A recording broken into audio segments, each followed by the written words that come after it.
नमस्कार, आप DD news देख रहे हैं। मैं हूं अशोक श्रीवास्तव। बिहार में बाहर है, वोटर की महिमा अपरंपार है, पर इस बार बनने वाली वहां किसकी सरकार है? जी हां, वोटर की महिमा अपरंपार है। वोटर ने तो आज दिखा दिया, मतदाताओं ने दिखा दिया। बिहार में ऐसा जो आंकड़े आ रहे हैं वो वास्तव में वो दिल को खुश करने वाले हैं और चौंकाने वाले भी हैं।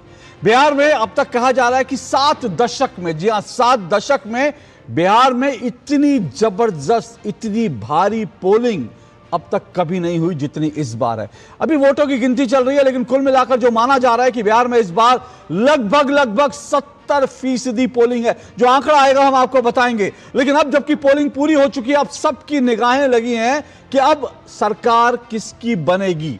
जाहिर सी बात है 14 तारीख को यानी 14 नवंबर को वोटों की गिनती होनी है। उसके लिए आपको इंतजार करना पड़ेगा। लेकिन इस वक्त हम आपको बता दें ब्रेकिंग क्या है, बिहार चुनाव की ब्रेकिंग क्या है। बिहार विधानसभा चुनाव के दूसरे चरण में बम्पर पोलिंग शाम 5 बजे तक हुआ। 67% से ज्यादा मतदान दूसरे चरण का है।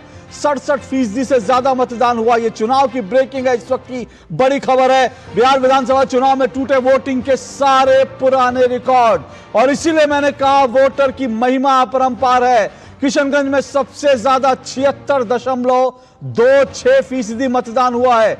कटिहार में भी रिकॉर्ड तोड़ मतदान 75.23% कटिहार में मतदान हुआ है। तो इस तरह से बिहार के लोगों ने लोकतंत्र का महापर्व जमकर मनाया है। और ये कह सकते हैं कि बिहार के लोग जिस तरह से वोट देने के लिए निकले, महिलाओं और युवाओं ने बढ़ चढ़कर मतदान किया, वो बिहार के लिए नहीं बल्कि देश के लिए एक बहुत अच्छी खबर है। पहले चरण में भी कुल मिलाकर 65.08% मतदान हुआ था।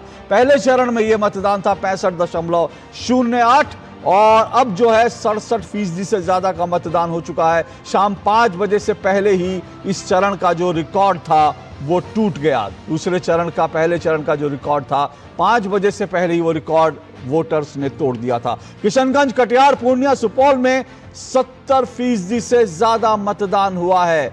जी हां, 70% से ज्यादा मतदान हुआ है। यह इस वक्त चुनाव की बड़ी खबर है। बिहार विधानसभा चुनाव के दूसरे चरण में बम्पर वोटिंग, जिसके बारे में आपको लगातार बता रहे हैं, और इसको समझना जरूरी है। शाम 5 बजे तक, जैसा मैं आपको बताया, 67% से ज्यादा मतदान हुआ है। अभी वोटों की जो है गिनती और बढ़ेगी, ये आंकड़ा और बढ़ेगा, और इस तरह से बिहार विधानसभा चुनाव में वोटिंग के पुराने सारे रिकॉर्ड जो है बिहार के मतदाताओं ने ध्वस्त कर दिए हैं।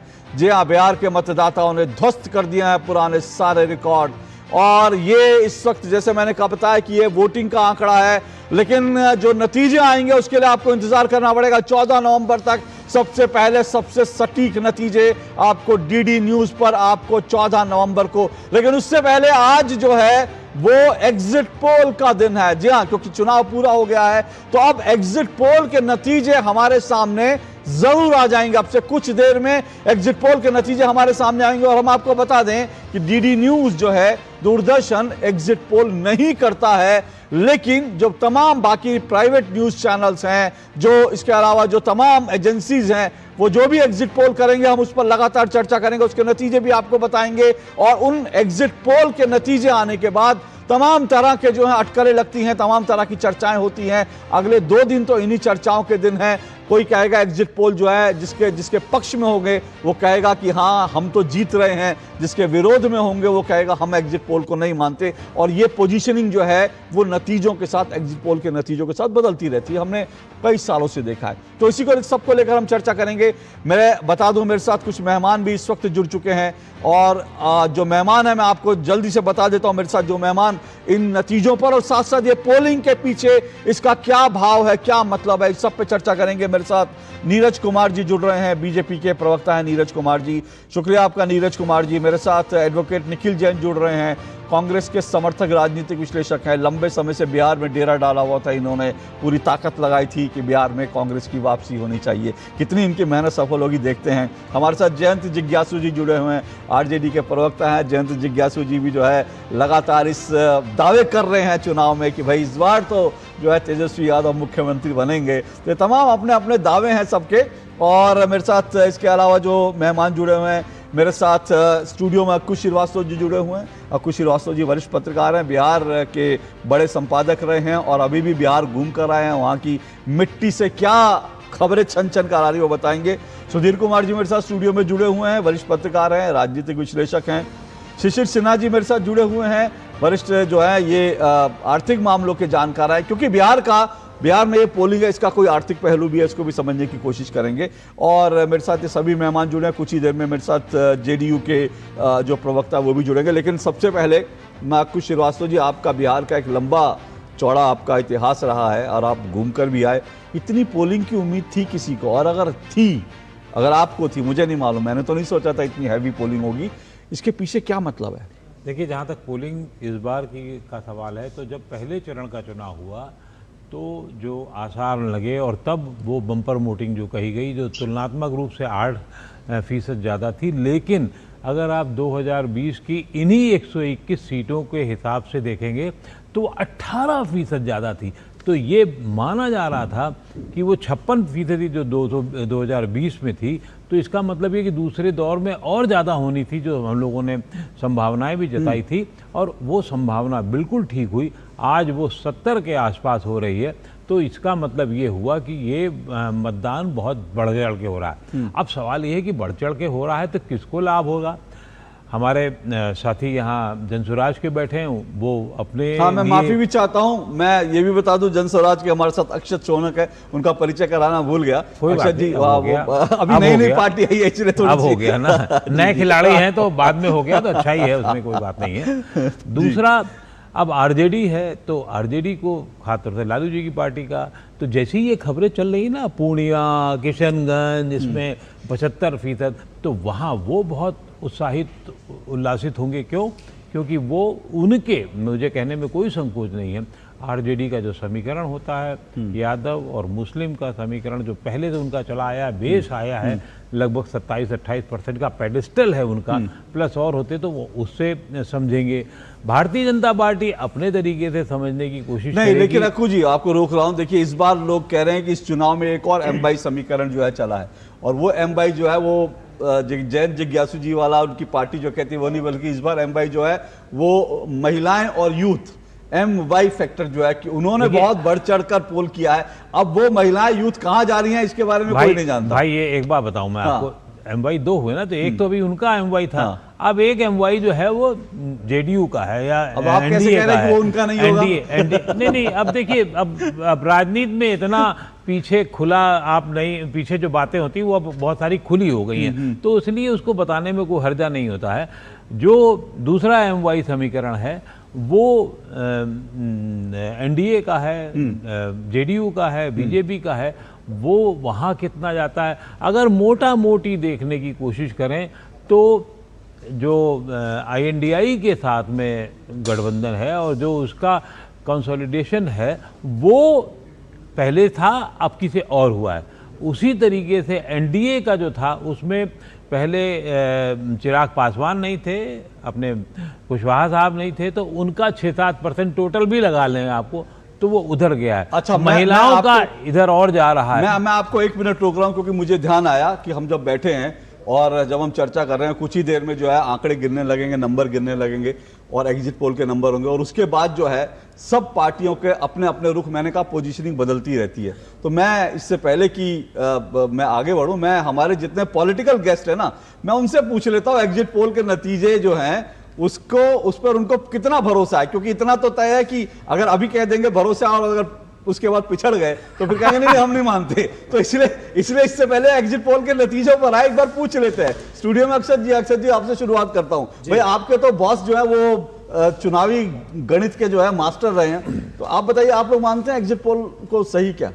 देखिए, इस बात को बहुत गंभीरता से लेने की जरूरत है कि जो मतदान, ये बम्पर नंबर्स हमें दिख रहे हैं। नंबर पहले मुझे बताइए कि एग्जिट पोल अभी आने वाले हैं कुछ ही देर में। बिल्कुल, मैं उनका सम्मान करना ही पड़ेगा। ये मतलब हमारी इसके पास कोई ऑप्शन नहीं है, बिकॉज ऐसी पार्टी जिसको और दलों ने शुरुआत में नकार दिया था, आज अगर वो किसी भी पायदान पर आपको दिखती है तो उसका सम्मान करना मेरा एक कर्तव्य बनता है। वो आंकड़े बदल सकते हैं, क्योंकि हमने पास्ट में भी देखा है कि एग्जिट पोल अमूमन जो रियलिटी होती है चलिए एक मिनट, उससे थोड़ा अलग होता है। आपको तुरंत ब्रेकिंग बताओ, मार्टिज के जो एग्जिट पोल है उसमें एनडीए को बहुमत, तो पहला जो है हमारे पास एग्जिट पोल का परिणाम आ गया, एनडीए को 147 से 167 सीटों का अनुमान। और मैं इसीलिए इस अनुमान को आने से पहले तमाम पॉलिटिकल पार्टियों से पूछना चाहता था, लेकिन इस वक्त हमारे सामने पहला जो एग्जिट पोल है वो आ गया है। और इस मार्टिज के एग्जिट पोल में महागठबंधन की बुरी तरह से जो है वो हार दिखा रहे हैं। एनडीए को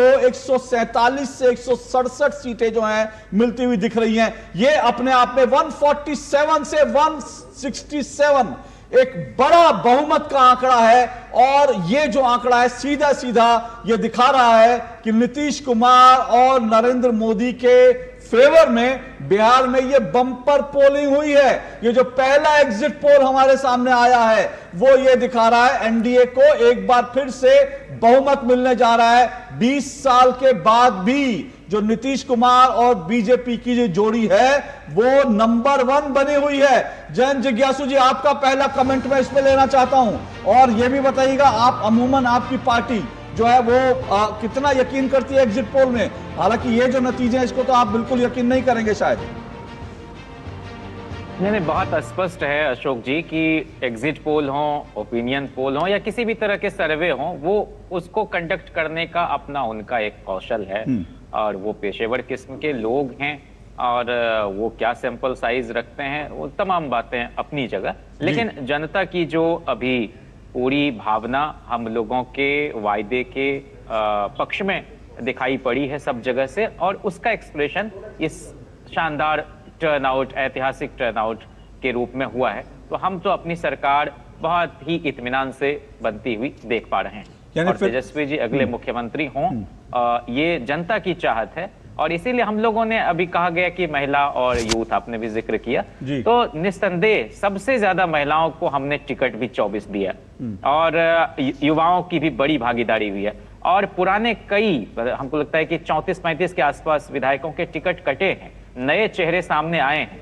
और इसलिए तेजस्वी जी का जो हर घर में एक सरकारी नौकरी देने का वायदा था या न्यूनतम समर्थन मूल्य किसानों को देने का वायदा था, इन सब के पक्ष में लोगों ने मतदान किया है और हम आश्वस्त हैं कि हमारी सरकार बनेगी। बाकी तो नतीजे आने तक का इंतजार सबको है। ये जो पहला एग्जिट पोल आया है जयंत जी, जिज्ञासु जी, पहला एग्जिट पोल जो आया है वो जो दिल्ली के राजनीति, क्योंकि मैं नहीं कह रहा कि सब लोग सही होते हैं, सबके अपने अपने, लेकिन दिल्ली में मोटे तौर पर, दिल्ली में मेरी जितनी राजनीतिक विश्लेषकों से बात हुई उनका अनुमान 145 प्लस एनडीए था। तो ये उसी अनुमान के नजदीक दिख रहा है ना। वो तो देखिए अनुमान है, लेकिन सच्चाई का इंतजार करने में भी कोई बहुत वक्त नहीं है। 14 तारीख को इस देश को बनाने वाले चाचा नेहरू की जयंती पर हम लोग बिहार नवनिर्माण की तरफ प्रस्थान करेंगे। इसमें कोई संशय की गुंजाइश नहीं है। सर, आप एक चाचा की बात कर रहे हैं, दूसरे चाचा को भूल गए। एक और चाचा है बिहार में जिनको जो भतीजे को कुर्सी मिलेगी या चाचा को कुर्सी मिलेगी, ये भी बड़ा इंटरेस्टिंग रहेगा। चाचा नेहरू के जन्मदिन पर एक और जो तेजस्वी यादव के चाचा हैं, कहीं वो बाजी ना मार ले, ये देखना इंटरेस्टिंग रहेगा। बहरहाल मार्टिज के एग्जिट पोल में आपको लगातार बता रहा हूं कि महागठबंधन की बुरी हार दिखा रहे हैं मार्टिज का जो एग्जिट पोल है। और पीपल इनसाइट के एग्जिट पोल में भी एनडीए को बड़ा बहुमत। एक दूसरा एग्जिट पोल हमारे सामने आ गया, ये दूसरा एग्जिट पोल भी हमारे सामने आ गया।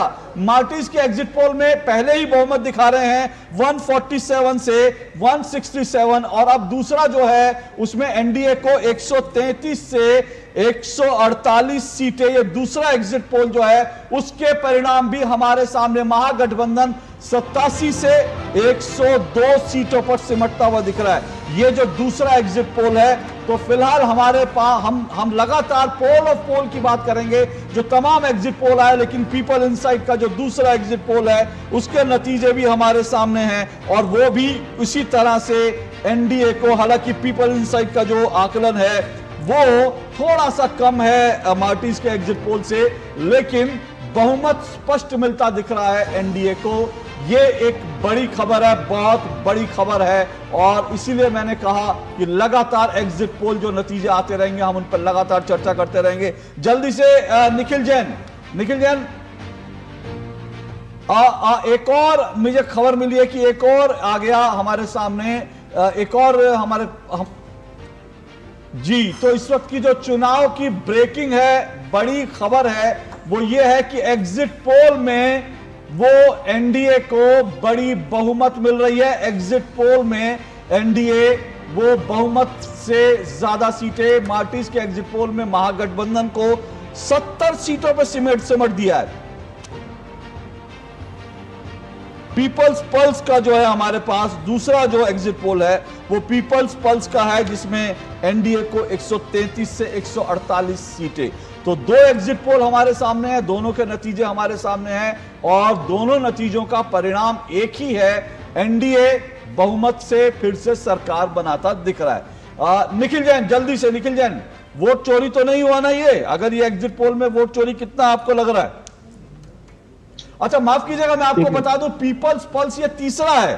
पीपल्स इनसाइड भी था और पीपल्स पल्स जो है वो हमारे पास तीसरा एग्जिट पोल है। तो पीपल्स पल्स का जो तीसरा हमारे पास एग्जिट पोल है उसमें भी महागठबंधन को हार और एनडीए को भारी बहुमत जो है वो पीपल्स पल्स के एग्जिट पोल में भी दिखा रहा है। तो पीपल्स पोल का सर्वे जो है वो भी एनडीए को भारी बहुमत दिखा रहा है। तो इस वक्त जो है हमारे पास 3 अनुमान हैं और तीनों अनुमान जो है वो एक ही नतीजा हमें दिखा रहे हैं, एनडीए को बिहार में भारी बहुमत। लेकिन फिर से कह रहे हैं ये एग्जिट पोल है, अनुमान है, अभी आपको 14 तारीख तक इंतजार करना पड़ेगा। लेकिन जाहिर सी बात है ये एक रुझान जो है वो दे देते हैं, मोटे तौर पर दे देते हैं। हालांकि कई बार एग्जिट पोल गलत भी साबित होते हैं लेकिन कई बार सही भी साबित होते हैं। एक हवा का रुख जो है वो दिखा देते हैं। तो अगर इन 3 एग्जिट पोल, 3 सर्वे के आधार पर मैं कहूं तो हवा का रुख जो है वो एनडीए के पक्ष में दिखाई दे रहा है। जल्दी से एडवोकेट निखिल जैन, ये वोट चोरी इसमें एग्जिट पोल में तो नहीं हुई? अशोक जी, आपने बोला कि एग्जिट पोल जो है वो हवा का रुख दिखा देते हैं, बिल्कुल सही बात है मेरे हिसाब से। हवा का रुख लेकिन दिल्ली में अलग होता है और पटना में अलग होता है। आप तो जानते हैं कि 2 महीने से मैं पटना में था, बिहार में था, बिहार के कई अलग अलग जिलों में गया, बहुत सारे पत्रकारों से बात करी, बहुत कार्यकर्ताओं से बात करी, कांग्रेस के भी, बीजेपी के भी, और बाकी आम जनता जनमानस से तो बात करी ही। और एक चीज, जब भी किसी की मेरी लोग जाहिर सी बात है सवाल तो पूछते ही रहते हैं कि आपको क्या लगता है कौन सी पार्टी जीत रही है। अब first of all I will not claim to be a know it all, मैं ये नहीं बोलूंगा कि मुझे जो पता है वो एकदम सही है, लेकिन मेरा जो एक अनुमान लगा लोगों से बात करके, शायद आपको भी मैंने पहले जिक्र करा था, वो ये था कि जो लोकल पत्रकार हैं, जो लोकल राजनीति की जानकारी रखने वाले लोग हैं, चाहे वो किसी पार्टी के कार्यकर्ता हैं या समर्थक हैं, उनके हिसाब से तो कड़ी टक्कर थी और दोनों ही गठबंधनों में एक कड़ा मुकाबला था। कभी वो बोलते थे कि एनडीए को एज है, कभी लोग बोलते थे इंडिया अलायंस को एज है। लेकिन जितने भी नेशनल पत्रकार थे, जितने भी नेशनल पॉलिटिशियंस इवन, उनसे जब बात होती थी तो सबको यही लगता था कि एनडीए के पास एक क्लियर लीड है। निखिल जैन, रोक रहा हूं आपको, इस वक्त की बड़ी ब्रेकिंग खबर, 6 एग्जिट पोल के नतीजे हमारे सामने। अब तक हमारे सामने 6 एग्जिट पोल के नतीजे हैं और 6 के 6 एग्जिट पोल में एनडीए को भारी बहुमत मिल रहा है। 6 एग्जिट पोल में एनडीए पूर्ण बहुमत से बिहार में सरकार बनाते हुए दिख रहा है। ये अब तक के 6 एग्जिट पोल, अभी तक 3 थे लेकिन अब हमारे सामने 6 एग्जिट पोल और 6 के 6 एग्जिट पोल एक दिशा में जाते हुए दिख रहे हैं। 6 के 6 एग्जिट पोल, फिर से कह रहा हूं ये छोटी बात नहीं है। कई बार होता है कि एग्जिट पोल में जो है वेरिएशन होता है, लेकिन यहां हमें अब तक जो 6 एग्जिट पोल मिले हैं उन 6 के 6 एग्जिट पोल में एनडीए को पूर्ण बहुमत मिलता दिखाई दे रहा है। लेकिन जल्दी से अपनी बात पूरी करें, फिर मैं नीरज जी के पास जाऊंगा, क्योंकि नीरज जी खुश तो जरूर होंगे आज ये फिलहाल एग्जिट पोल देख के, लेकिन देखना यह है कि उनका खुशी जो है 14 तारीख को ये बनी रहती है कि नहीं, ये जरूर बात करेंगे। लेकिन निखिल जी, आपकी बात जो है, मैं आपकी बात में एक बात जोड़ करके फिर मैं आपके पास आ रहा हूं। आपने बिल्कुल ठीक कहा, जब चुनाव प्रचार शुरू हुआ था, बिल्कुल यह बात सही कह रहे हैं, दिल्ली में भी लोगों को लग रहा था बहुत कांटे की टक्कर है। लेकिन उसके बाद जिस तरह से कांग्रेस के अंदर, महागठबंधन के अंदर जिस तरह से तेजस्वी यादव को मुख्यमंत्री घोषित करने को लेकर जैसे कुछ हुआ, जो राजनीति हुई वो हम सब ने देखा, और उसके बाद जिस तरह की राजनीति लगभग चलती रही, उसके कारण राहुल गांधी डिसइंटरेस्टेड दिखे। उन्होंने प्रचार जरूर किया लेकिन ऐसा नहीं लगा कि वो बड़े इंटरेस्टेड है बिहार चुनाव में, बड़े चुनाव के आखिरी फेज में भी वो घूमने के लिए निकल गए थे। तो ये सारे कारण जो है लोग बताते हैं कि इसके कारण जो है चुनाव धीरे धीरे शायद एक तरफा होता गया, शायद कह रहा हूं। अशोक नहीं, अशोक जी एक चीज मैं बताता हूँ, जिनमें हम में से जो भी साथी होंगे जिन्होंने कभी चुनाव में काम किया होगा, उन्होंने एक चीज देखी होगी कि जब भी टक्कर के चुनाव होते हैं हर तीसरे दिन ओपिनियन बदलता है, लिटरली हर तीसरे दिन। 28 तारीख को आप किसी से पूछेंगे बोलेंगे एनडीए की बढ़त है, आप 2 तारीख को पूछेंगे बोलेंगे इंडिया की बढ़त है, 5 तारीख को पूछेंगे एनडीए की है, 8 तारीख को पूछेंगे इंडिया की है।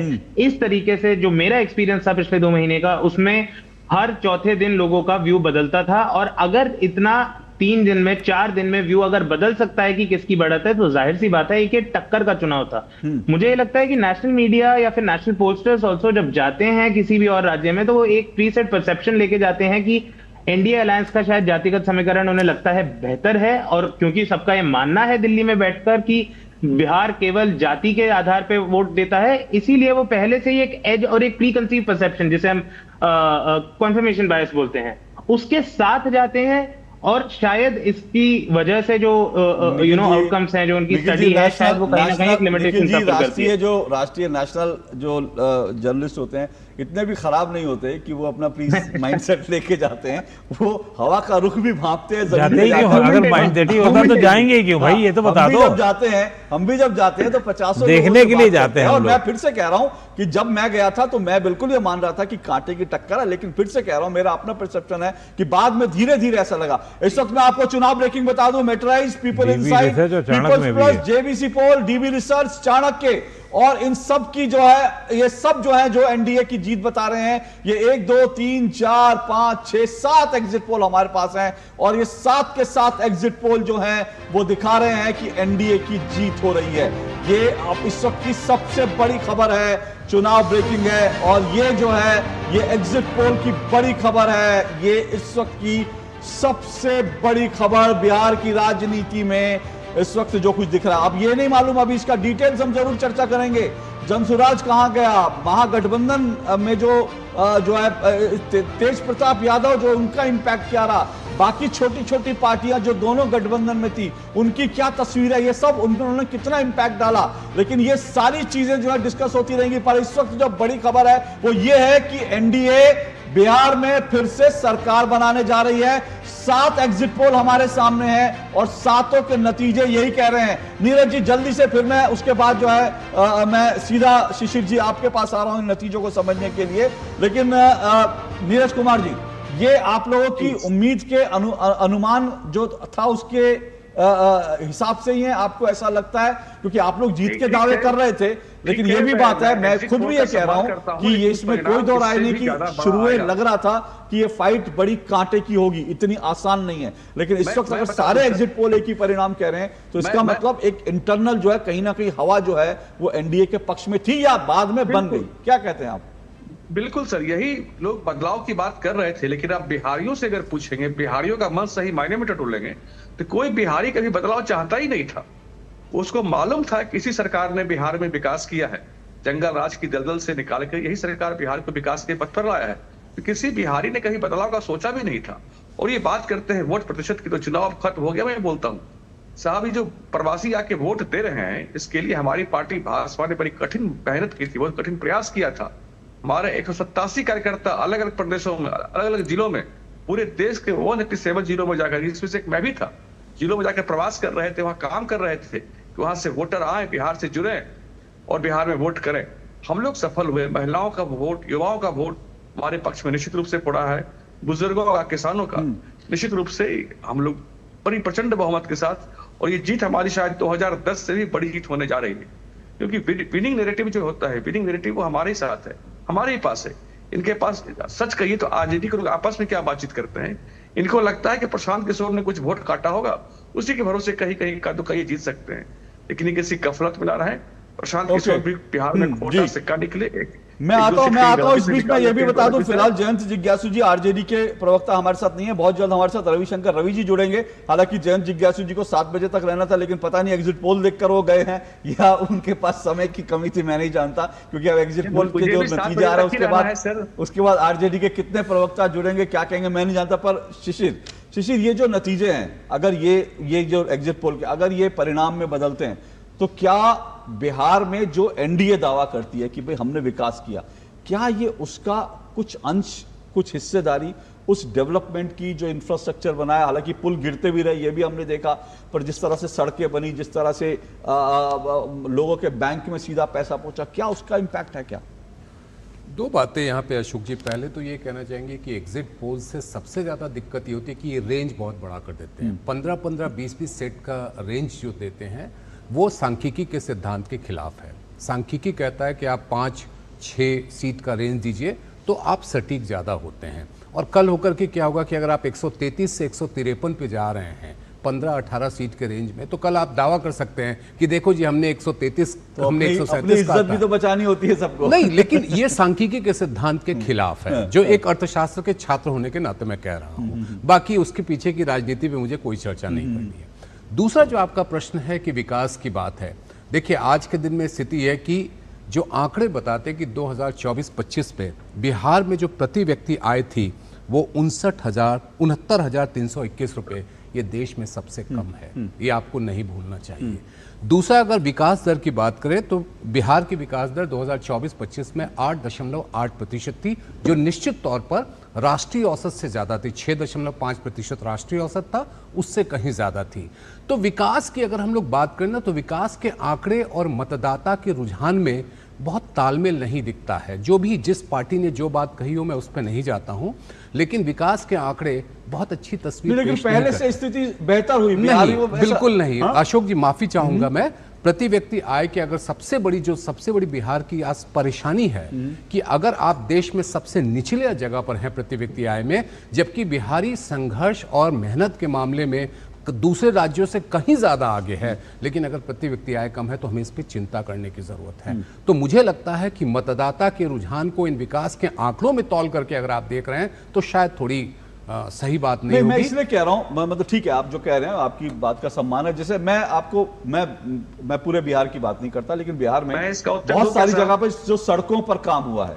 अब आप सोचिए, मतलब बिहार के अंदर, मैं छोटा सा आपको बता रहा हूं कि जब मैं अपने ड्राइवर के साथ पटना में घूम रहा था और जब हम मेरीन ड्राइव पर जब गाड़ी, तो उसने बताया कि इसी जगह पर उसको कुछ साल पहले लालू जी का जब शासन था 7 बजे उसको गोली लगी थी। बोले 7 बजे उसकी गाड़ी लूटने के लिए उसको गोली मार दी गई थी। और अब जो है यहां पर सड़क बनी, 11 बजे लोग अपने घर से निकलकर जो है वो रात को जो है परिवार के सहित मस्ती कर रहे हैं वहां। तो क्या ये सब फैक्टर जो विजुअली जो दिखता है?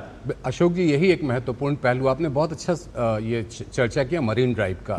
जो बिहार की विकास है 8.8%, उसमें बड़ी हिस्सेदारी सेवा क्षेत्र की है और वो राष्ट्रीय स्तर से भी ज्यादा है। लेकिन बिहार को जरूरत है मैन्युफैक्चरिंग इंडस्ट्री की। अगर आप वहां पर विनिर्माण का अगर आप बनाते हैं, सड़क बनना बहुत अच्छी बात है। बिहार में एक और मैं आपको बताऊं जो बहुत ही सकारात्मक है, जो पूरे देश के लिए एक बड़ा सबक बन सकता है। जब ये पुल गिरने की घटना हुई थी तो बिहार सरकार ने एक फैसला किया कि सभी पुल के लिए QR कोड होगा। हाँ, बिल्कुल। और वो QR कोड के जरिए उस पूरे पुल के स्वास्थ्य की चर्चा की जाएगी। बहुत अच्छी खबर है, इसमें कोई शक नहीं है। मेरी चिंता यह है कि अगर मैन्युफैक्चरिंग नहीं बनता है वहां पर, जिससे कि बड़ी संख्या में लोग पलायन कर जाते हैं, वहां पे नौकरियों की बात नहीं होती। और एक आंकड़े जो कल आए हैं मैं आपको बताऊं अशोक जी, कि अर्बन यानी कि शहरी इलाकों में महिलाओं की बेरोजगारी दर आप जान करके हैरान हो जाएंगे, बिहार में 52% है। ये कोई छोटी संख्या नहीं है। इसीलिए जो आपने चूंकि MY का जिक्र किया था, महिलाओं और यूथ की बात की थी, ये शहरी इलाके के भारत के सांख्यिकी मंत्रालय के आंकड़े हैं। तो मेरा ये कहना है कि अगर विकास की अगर हम लोग बात करेंगे तो वो पैमाने बहुत ज्यादा मत मेक के प्रति आप कह सकते हो कि आश्वस्त नहीं करते हैं। ये कुछ और पहलू है जो राजनीतिक दल आपको इसका बेहतर जवाब दे सकते हैं। मैं इसमें एक तथ्य जोड़ दूं, जो शिशिर भाई कह रहे थे। अच्छा, एक मिनट मैं आपको ये आंकड़ा बता दूं जल्दी से, जो हमारे पास इस वक्त नतीजे हैं, क्योंकि इस वक्त सबकी निगाहें नतीजे पर हैं, तो आपको बता दूं कि जो आंकड़े हम हमारे IANS एग्जिट पोल NDA को 147 से 167, MJP को 70 से 90, महागठबंधन को और जनसुराज को 0 से 2 सीटें जो हैं, और अदर्स के खाते में 2 से 3 सीटें जाती हुई दिख रही हैं। अब यहाँ पर अदर्स जो है वो उसमें आप समझिए ओवैसी की भी पार्टी है, उसमें तेज प्रताप की भी पार्टी है और बाकी जो है निर्दलीय भी हैं। तो ये जो है आंकड़ा हम जो पीपल्स पल्स का देखिए एग्जिट पोल NDA 133 से 159 पीपल्स पल्स का जो सर्वे दिखा रहा है। जो महागठबंधन को 75 से 101, जनसुराज को 0 से 5 और अन्य के खाते में 2 से 8 सीटें मिलती हुई दिख रही हैं।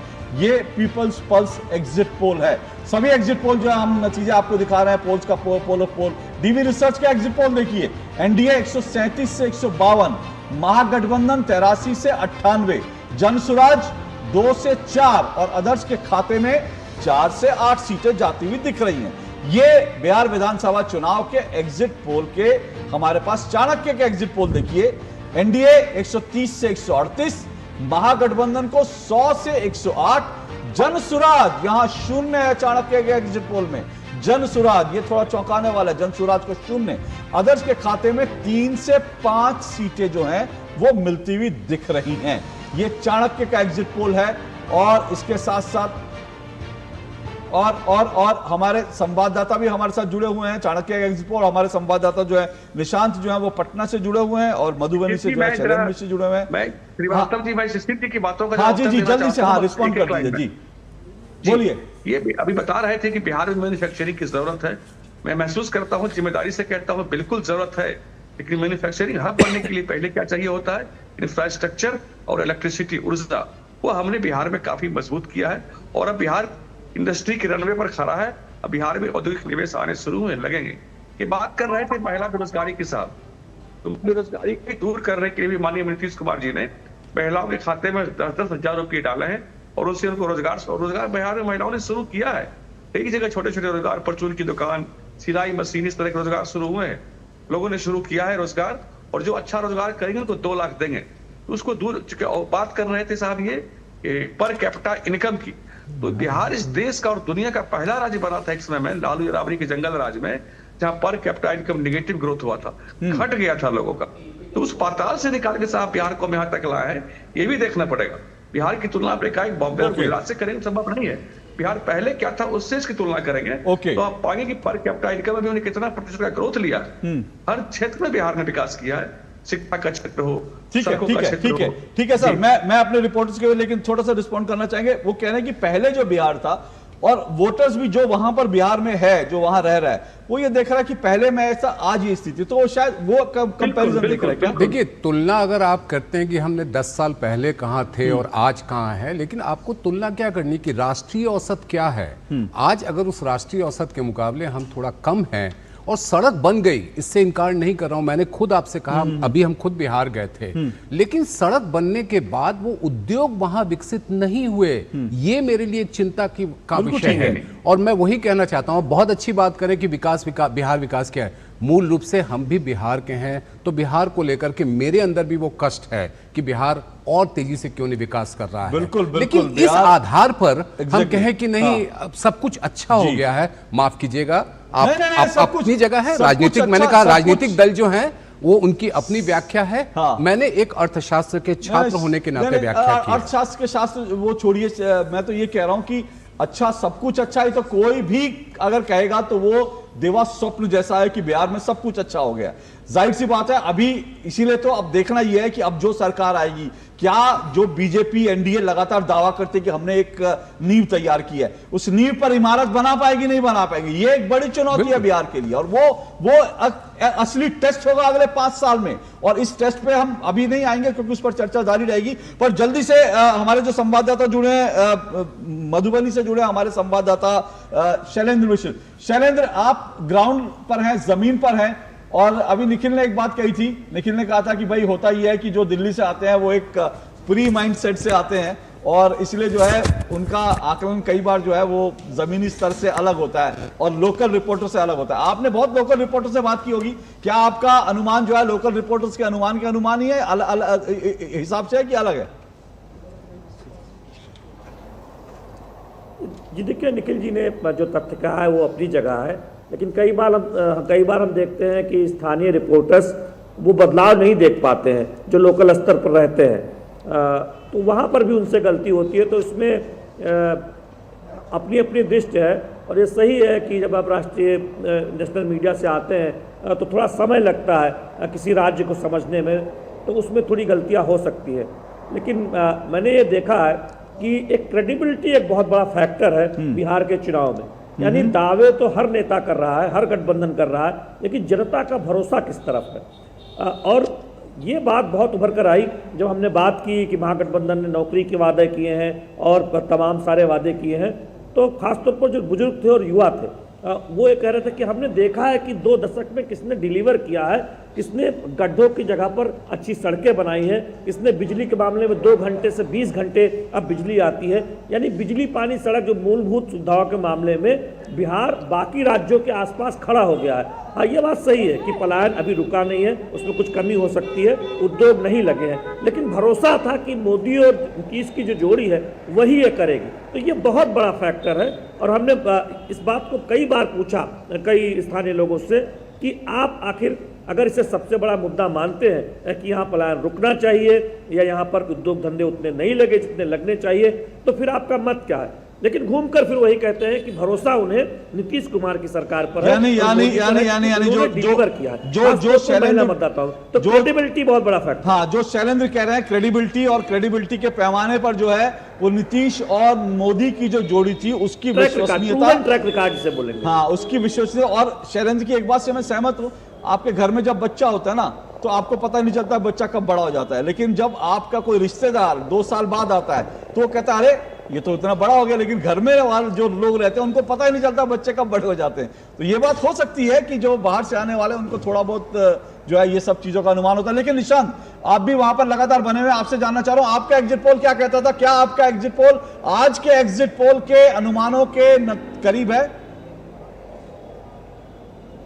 देखिए बिल्कुल, और इसके पीछे वजह यह है कि जब ये दोनों ही गठबंधन बनकर तैयार हुए थे तो एक गठबंधन अगर जातीय समीकरण से देखा जाए तो लगभग 45 से 46% पे था, दूसरा गठबंधन लगभग 35 से 36% पे था, यानी महागठबंधन जिसमें MY के साथ सहनी जो था सहनी समुदाय नजर आ रहा था। वहीं यहाँ पर पांचों पार्टियों के अपने अपने जो वोट बैंक है वो लगभग 45 से 46% जा रहे थे।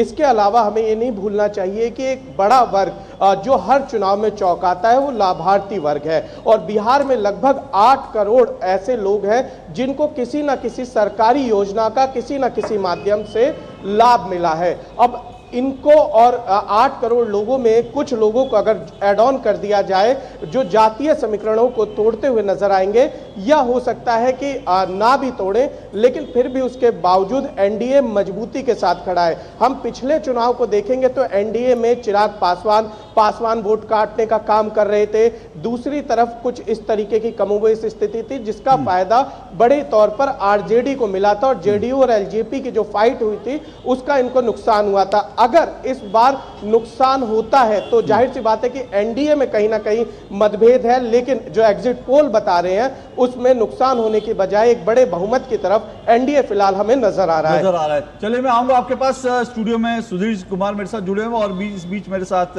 जो है एक और नए मेहमान मेरे साथ जुड़ चुके हैं, अरविंद झा जी भी मेरे साथ जुड़ चुके हैं, वरिष्ठ आर्थिक मामलों के जानकार। अरविंद जी शुक्रिया आपका। सुधीर, आपका अनुमान जो है, मैं जब हम यहाँ स्टूडियो में आ रहे थे तो सुधीर का भी अनुमान लगभग यही था, तो किस आधार पर जो है ये जो आपको लगता है एग्जिट पोल जो है किस आधार पर जो है वो आपको सही दिखते हैं? पिछली बार जो तेजस्वी की पार्टी जो थी उसको लगभग एक 36.23 वोट मिला, जबकि एनडीए को 36.26 जस्ट 0.03 12,000 वोटों का अंतर था। पिछले चुनाव में क्या हुआ कि चिराग पासवान अलग चुनाव लड़े, उनको 24 लाख वोट मिला, लगभग 5.5%। आरएलएसपी के उपेंद्र कुशवाहा जी अलग चुनाव लड़े, उनको करीब 7 लाख वोट मिले। इस चुनाव में दोनों जो है एनडीए के साथ है, तो लगभग 40 लाख वोटर जो है इनके पास बढ़ गए हैं। कमने को क्या है कि पिछली बार मुकेश सहनी जी पार्ट ऑफ एनडीए थे जिनको करीब 5 लाख वोट मिले, वो इस बार जो है सो आरजेडी के पास आ गए हैं।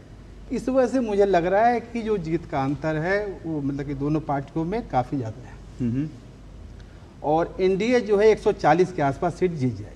140। पिछली बार क्या हुआ था कि जो मध्य बिहार है, जो मगध है, जो भोजपुर का इलाका, वहाँ 6 ऐसे जिले हैं, कैमूर, रोहतास, औरंगाबाद, जहानाबाद, जहाँ एनडीए ने खाता तक नहीं खोला था। लेकिन इस बार क्या है कि वहाँ पे ज़्यादातर कुशवाहा समाज है, कुशवाहा समाज को साधने के लिए उपेंद्र कुशवाहा को एनडीए अपने पास से मिलाई है।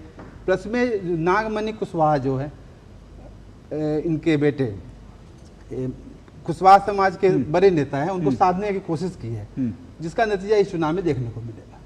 इसका नतीजा देखने को, यानी एनडीए ने जो अपनी स्ट्रैटेजी बनाई वो बड़े करीने से बनाई, उसका उनको फायदा हो रहा। मैं इससे पहले कि मैं आगे बढ़ूं, अक्खू जी आपके पास भी आपका मत लेने के लिए, लेकिन उससे पहले अक्षत जी, ये जो एग्जिट पोल के हमें दिख रहे हैं नतीजे, क्या आप इनसे सहमत हैं और क्या आपको ये चौंकाने वाले लगते हैं? क्योंकि एक एग्जिट पोल तो जनसुराज को 0 दिखा रहा है, पर कोई भी एग्जिट पोल 5-6 से ज्यादा सीटें नहीं दिखा रहा।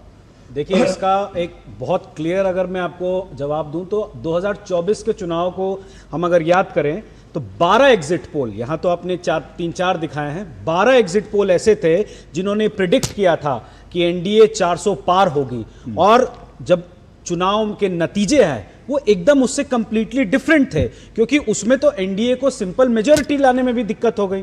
तो अक्सर हम ये देखते हैं कि चुनावी जो ये अंडर करेंट होता है उसको भापने में एग्जिट पोल गड़बड़ा जाते हैं, और खासकर बिहार जैसे प्रदेश में, जिसमें आप देखिएगा पहले चरण में जो रिकॉर्ड तोड़ मतदान हुआ, उसके कारण अगर आप थोड़ा गहराई में जाके देखें तो सबसे बड़ा कारण जो है वो प्रवासी वोटर रहा है, जो छठ पूजा के बाद रुका है, और वो तय करने आया था। प्रशांत किशोर जी जैसे नेताओं ने जो मूलभूत बातों को उठाया कि 10-15 हजार रुपए के पलायन के कारण लोगों को पलायन करना पड़ रहा है, तो जब वो दर्द जो जिस आदमी ने सहा है, तो वो जब अपने राज्य लौटा है तो उसने ना केवल खुद ही वोट दिया है, अपने परिवार को भी जोड़ा है। और एक रिबटल में देना चाहूंगा कि जो अभी हमारे भाजपा के प्रवक्ता थे, सर मुझे बड़ा दुख, एक चीज आप रिबटल दें, एक रिबटल में आपका अक्कू जी। देखिए, हमने शुरुआत करी थी अक्षत जी से, अक्षत जी ने कहा सबके अपने अपने अनुभव, मैं उनका सम्मान करता हूं, लेकिन अब जब जनसुराज को 0 से 5 सीटें दिखा रहे हैं तो इनको तुरंत 2024 के सारे फेल एग्जिट पोल याद आ गए। तो ये मैं एग्जैक्टली यही कह रहा था, ब्रॉडली वही सच्चाई है। पार्टी और नेताओं की बदलती रहती है जैसे जैसे एग्जिट पोल के नतीजे आते हैं। आप रिबटल करें, फिर मैं अक्कू जी आपके पास आ रहा हूं। बड़ा दुख हुआ मुझे जब भाजपा के प्रवक्ता ने कहा कि बदलाव बिहार में चाहिए ही नहीं। क्या यही बात आप वहां के बच्चों को बता सकते हैं जहां महिलाओं के लिए शौच की व्यवस्था नहीं है? 1 लाख लोग के इलाज के लिए डिस्ट्रिक्ट के लेवल पर 7 बेड हैं। 1 लाख युवाओं को जो वहां महाविद्यालय हैं, केवल 7 महाविद्यालय 1 लाख बच्चों पर, 50% से ज्यादा महिलाएं अनपढ़ हैं, 10 में से 4 बच्चे कुपोषित हैं। क्या यही जवाब आप जा करके उन बच्चों को बोलेंगे, उन लोग बिहार के वोटर्स को बोलेंगे कि बिहार का नहीं, अगर आप देखिएगा ये नहीं कहा कि बिहार में कोई बदलाव मांग नहीं रहा। में हाँ, अगर यथास्थिति इतनी बुरी है, उन्होंने पॉलिटिकली शायद कहा होगा, मतलब ये नहीं कि उन्होंने कहा, बिहार उन्होंने खुद कहा कि अभी बहुत कुछ बाकी है ना, तो पॉलिटिकली उन्होंने शायद कहा कि बिहार में लोग बदलाव, पर ठीक है। बट मुझे लगता है कि यथास्थिति पे अगर वो थोड़ा सा ध्यान दे तो शकील अहमद ने इस्तीफा दे दिया है, काफी उसमें समझ आएगा। इस वक्त की एक बड़ी खबर, शकील अहमद कांग्रेस के बड़े नेता हैं, बिहार प्रदेश कांग्रेस कमेटी के चुनाव भी लड़ रहे थे, चुनाव शकील अहमद ने इस्तीफा दे दिया। तो अभी तो एग्जिट पोल पे इस्तीफे की जड़ी शुरू हो गई। देखिए ऐसा है, ये एग्जिट पोल पे क्या है? नहीं, अभी एग्जैक्ट पोल में क्या होगा क्या नहीं होगा, लेकिन ये आपको मानना चाहिए, जिसने बिहार को 2000, हमारे मित्र जो हैं 2005 में कितनी उम्र रही होगी मैं नहीं कह सकता, लेकिन 2005 के पहले का बिहार देखा है और 2005 के बाद का बिहार देखा है। मैं इसके छोटे से उदाहरण में बता रहा हूँ। 2005 में नीतीश कुमार के शासनकाल की शुरुआत हुई और लालू यादव के कार्यकाल में जो बिहार हो गया था वो 10 गड्ढा नीचे आ गया था। नीतीश कुमार ने बड़े चालाकी से उसको थोड़ा सा ठीक किया और वो 1-2 गड्ढा ऐसे हुआ कि साहब लाइट आती थी, अगर चार्जर में लाइट आती थी तो लोग कहते थे लाइट आ गई, वो चाहते तो और अच्छा कर सकते थे, लेकिन उन्होंने धीरे धीरे करके दिया। तब आपकी जो प्रति व्यक्ति आय थी 2010 में 26,000 थी, 500 थी, फिर 15 में 33,000 हुई और अब 25 की बात जब हम कर रहे हैं तो 67 आया। तो बढ़ा है, लेकिन वो रफ्तार उतनी तेज नहीं हुई है जो हम राष्ट्रीय स्तर से तुलना कर सकें। इस कई मामले ऐसे हैं, जितनी जो भाई हमारे बता रहे हैं जनसुराज के, बिल्कुल ठीक कह रहे हैं, अभी भी वहाँ मेडिकल फैसिलिटी नहीं है या बच्चों की पढ़ाई नहीं है, बहुत बर्बादी है, लेकिन उसको बढ़ाए जाने को जो स्पीड अप करने की ज़रूरत है उस पर काम होना है। और अब इनको मैं बधाई दूंगा जनसुराज वालों को, इन्होंने मुद्दों की राजनीति की और इस मुद्दे की राजनीति की वजह से हो सकता है इनको 2 सीट भी नहीं मिले, लेकिन ये जो परसेंटेज पाएंगे ये आगे की लड़ाई की शुरुआत होगी जो बड़ी शुरुआत होगी और बिहार में जाति की राजनीति से थोड़ा उठने की एक रास्ता भी बनेगा, मतलब मुझे ऐसा लगता इसमें है। कोई दो राय नहीं, जनसुराज के आने से अगर बिहार की राजनीति में एक क्वालिटेटिव सुधार आता है तो अच्छी बात है। बहुत बढ़िया। पे बात हो रही है, जातीय ठीक है, अच्छी बात है, ये अच्छी बात है। त्रिकोणीय मुकाबला देखने को मिल रहा है, लोगों के पास एक सशक्त कोई भी विकल्प है। पॉलिटिकल पार्टी जो है पहले ही चुनाव में अंदर, ये जरूर है कि जब आप चुनाव लड़ते हैं तो बड़े बड़े दावे करते हैं, लेकिन पहले ही उसमें कोई तीसरी पार्टी जो है जहां पर बिल्कुल पोलराइज चुनाव हो वहां पर इतनी आसानी से जगह नहीं बनाता। लेकिन ठीक है, शुरुआत है। तो अब आपको जो हम ब्रेकिंग बता रहे हैं, चाणक्य के पोल में महागठबंधन जो है वो लगभग हम आपको 6-7 दिखा चुके परिणाम, और ये भी आपको बता रहे हैं अभी तो एग्जिट पोल के परिणाम जो दिख रहे हैं वो ये है कि शकील अहमद, बिहार में कांग्रेस विधायक दल के नेता शकील अहमद ने इस्तीफा दे दिया, इस वक्त की बड़ी खबर है। और कांग्रेस में इस्तीफों का सिलसिला जो है वो नतीजे आने से पहले ही शुरू हो चुका है।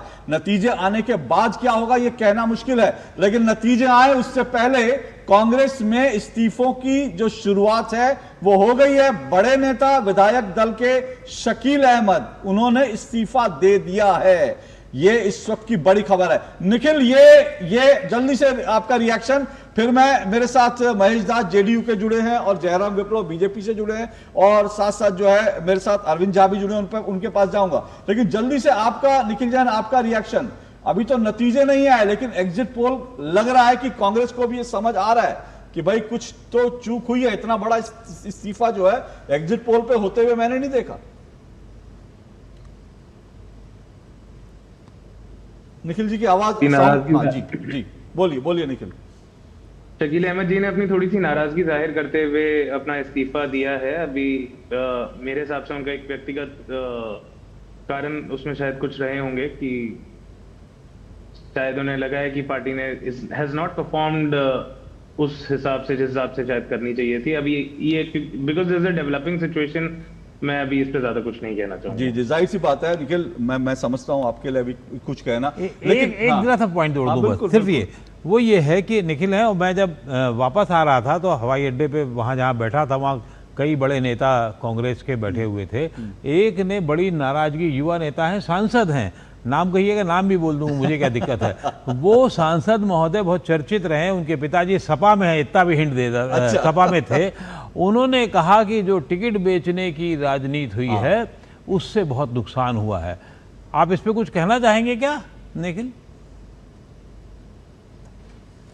देखिए, इस पे एक देयर इज सर्टेन, मतलब बहुत सारी खबरें, ऐसे बहुत सारे आरोप जरूर लगाए गए। जो प्रभारी हैं कांग्रेस पार्टी के कृष्णा अलावर, उन पे आरोप लगे, और भी कई लोगों पे ये आरोप लगे हैं कि टिकटें बेची गई हैं। लेकिन जितना मैं देख पाया हूं, जितनी मेरी जानकारी है, ज्यादातर टिकट्स कांग्रेस पार्टी ने बिहार में सर्वे के आधार पे दी है। अब उसमें अगेन जिस तरीके से हम एग्जिट पोल पे कई सवाल उठाते हैं कि एग्जिट पोल की मेथोडोलॉजी गलत है, इस तरीके से हो सकता था, उस तरीके से हो सकता, तो शायद सर्वे में ऐसी कोई कमियां रही होंगी, त्रुटियां रही होंगी, लेकिन सर्वे के आधार पे टिकट बांटा गया। और उस पर कृष्णा लवर से जब इंटरव्यू पे ये सवाल पूछे गए तो उनका एक क्लियर सा जवाब था, जो I think all of us can understand, कि जब भी एक क्षेत्र में आपको टिकट बांटनी है किसी भी पार्टी को, तो खाली एक ही टिकट बटेगी, लेकिन काम बहुत सारे कार्यकर्ताओं ने करा होता है। और जब बाकी कार्यकर्ता जिन्हें टिकट नहीं मिल पाती, उनमें एक आक्रोश होता है, उनका एक आक्रोश बाहर आता है, उन्हें एक डिससैटिस्फैक्शन होती है और कई तरीके की बातें कही जाती हैं। और ये सिर्फ कांग्रेस पार्टी में नहीं हुआ है, ये अक्रॉस पार्टीज हुआ है। बीजेपी में भी बहुत ज्यादा सरपुटअव्वल हुआ, जेडीयू में हुआ, शायद आरजेडी में भी हुआ होगा, हर पार्टी में होता है ये चीज। आरजेडी में तो खैर पूरा परिवार ही टूट गया, लेकिन वो टिकट वितरण का कारण नहीं था जो परिवार टूटा आरजेडी में। लेकिन कुल मिलाकर मैंने शुरुआत में ही कहा था कि जो महागठबंधन है उसके अंदर जो टूट फूट थी, जो असंतोष था कांग्रेस आरजेडी के बीच, जो एक तालमेल की कमी थी, वो स्पष्ट रूप से दिख रहा था। कांग्रेस के कृष्णा अलावरू के सामने जो है कार्यकर्ताओं के बीच मारपीट, कांग्रेस के दफ्तर में कार्यकर्ता जो है कृष्णा अलावरू के सामने खड़े होकर नारे लगा रहे कि टिकट बेच दिए, ये कर दिए, वहां पर लोग धरने पर बैठ गए थे।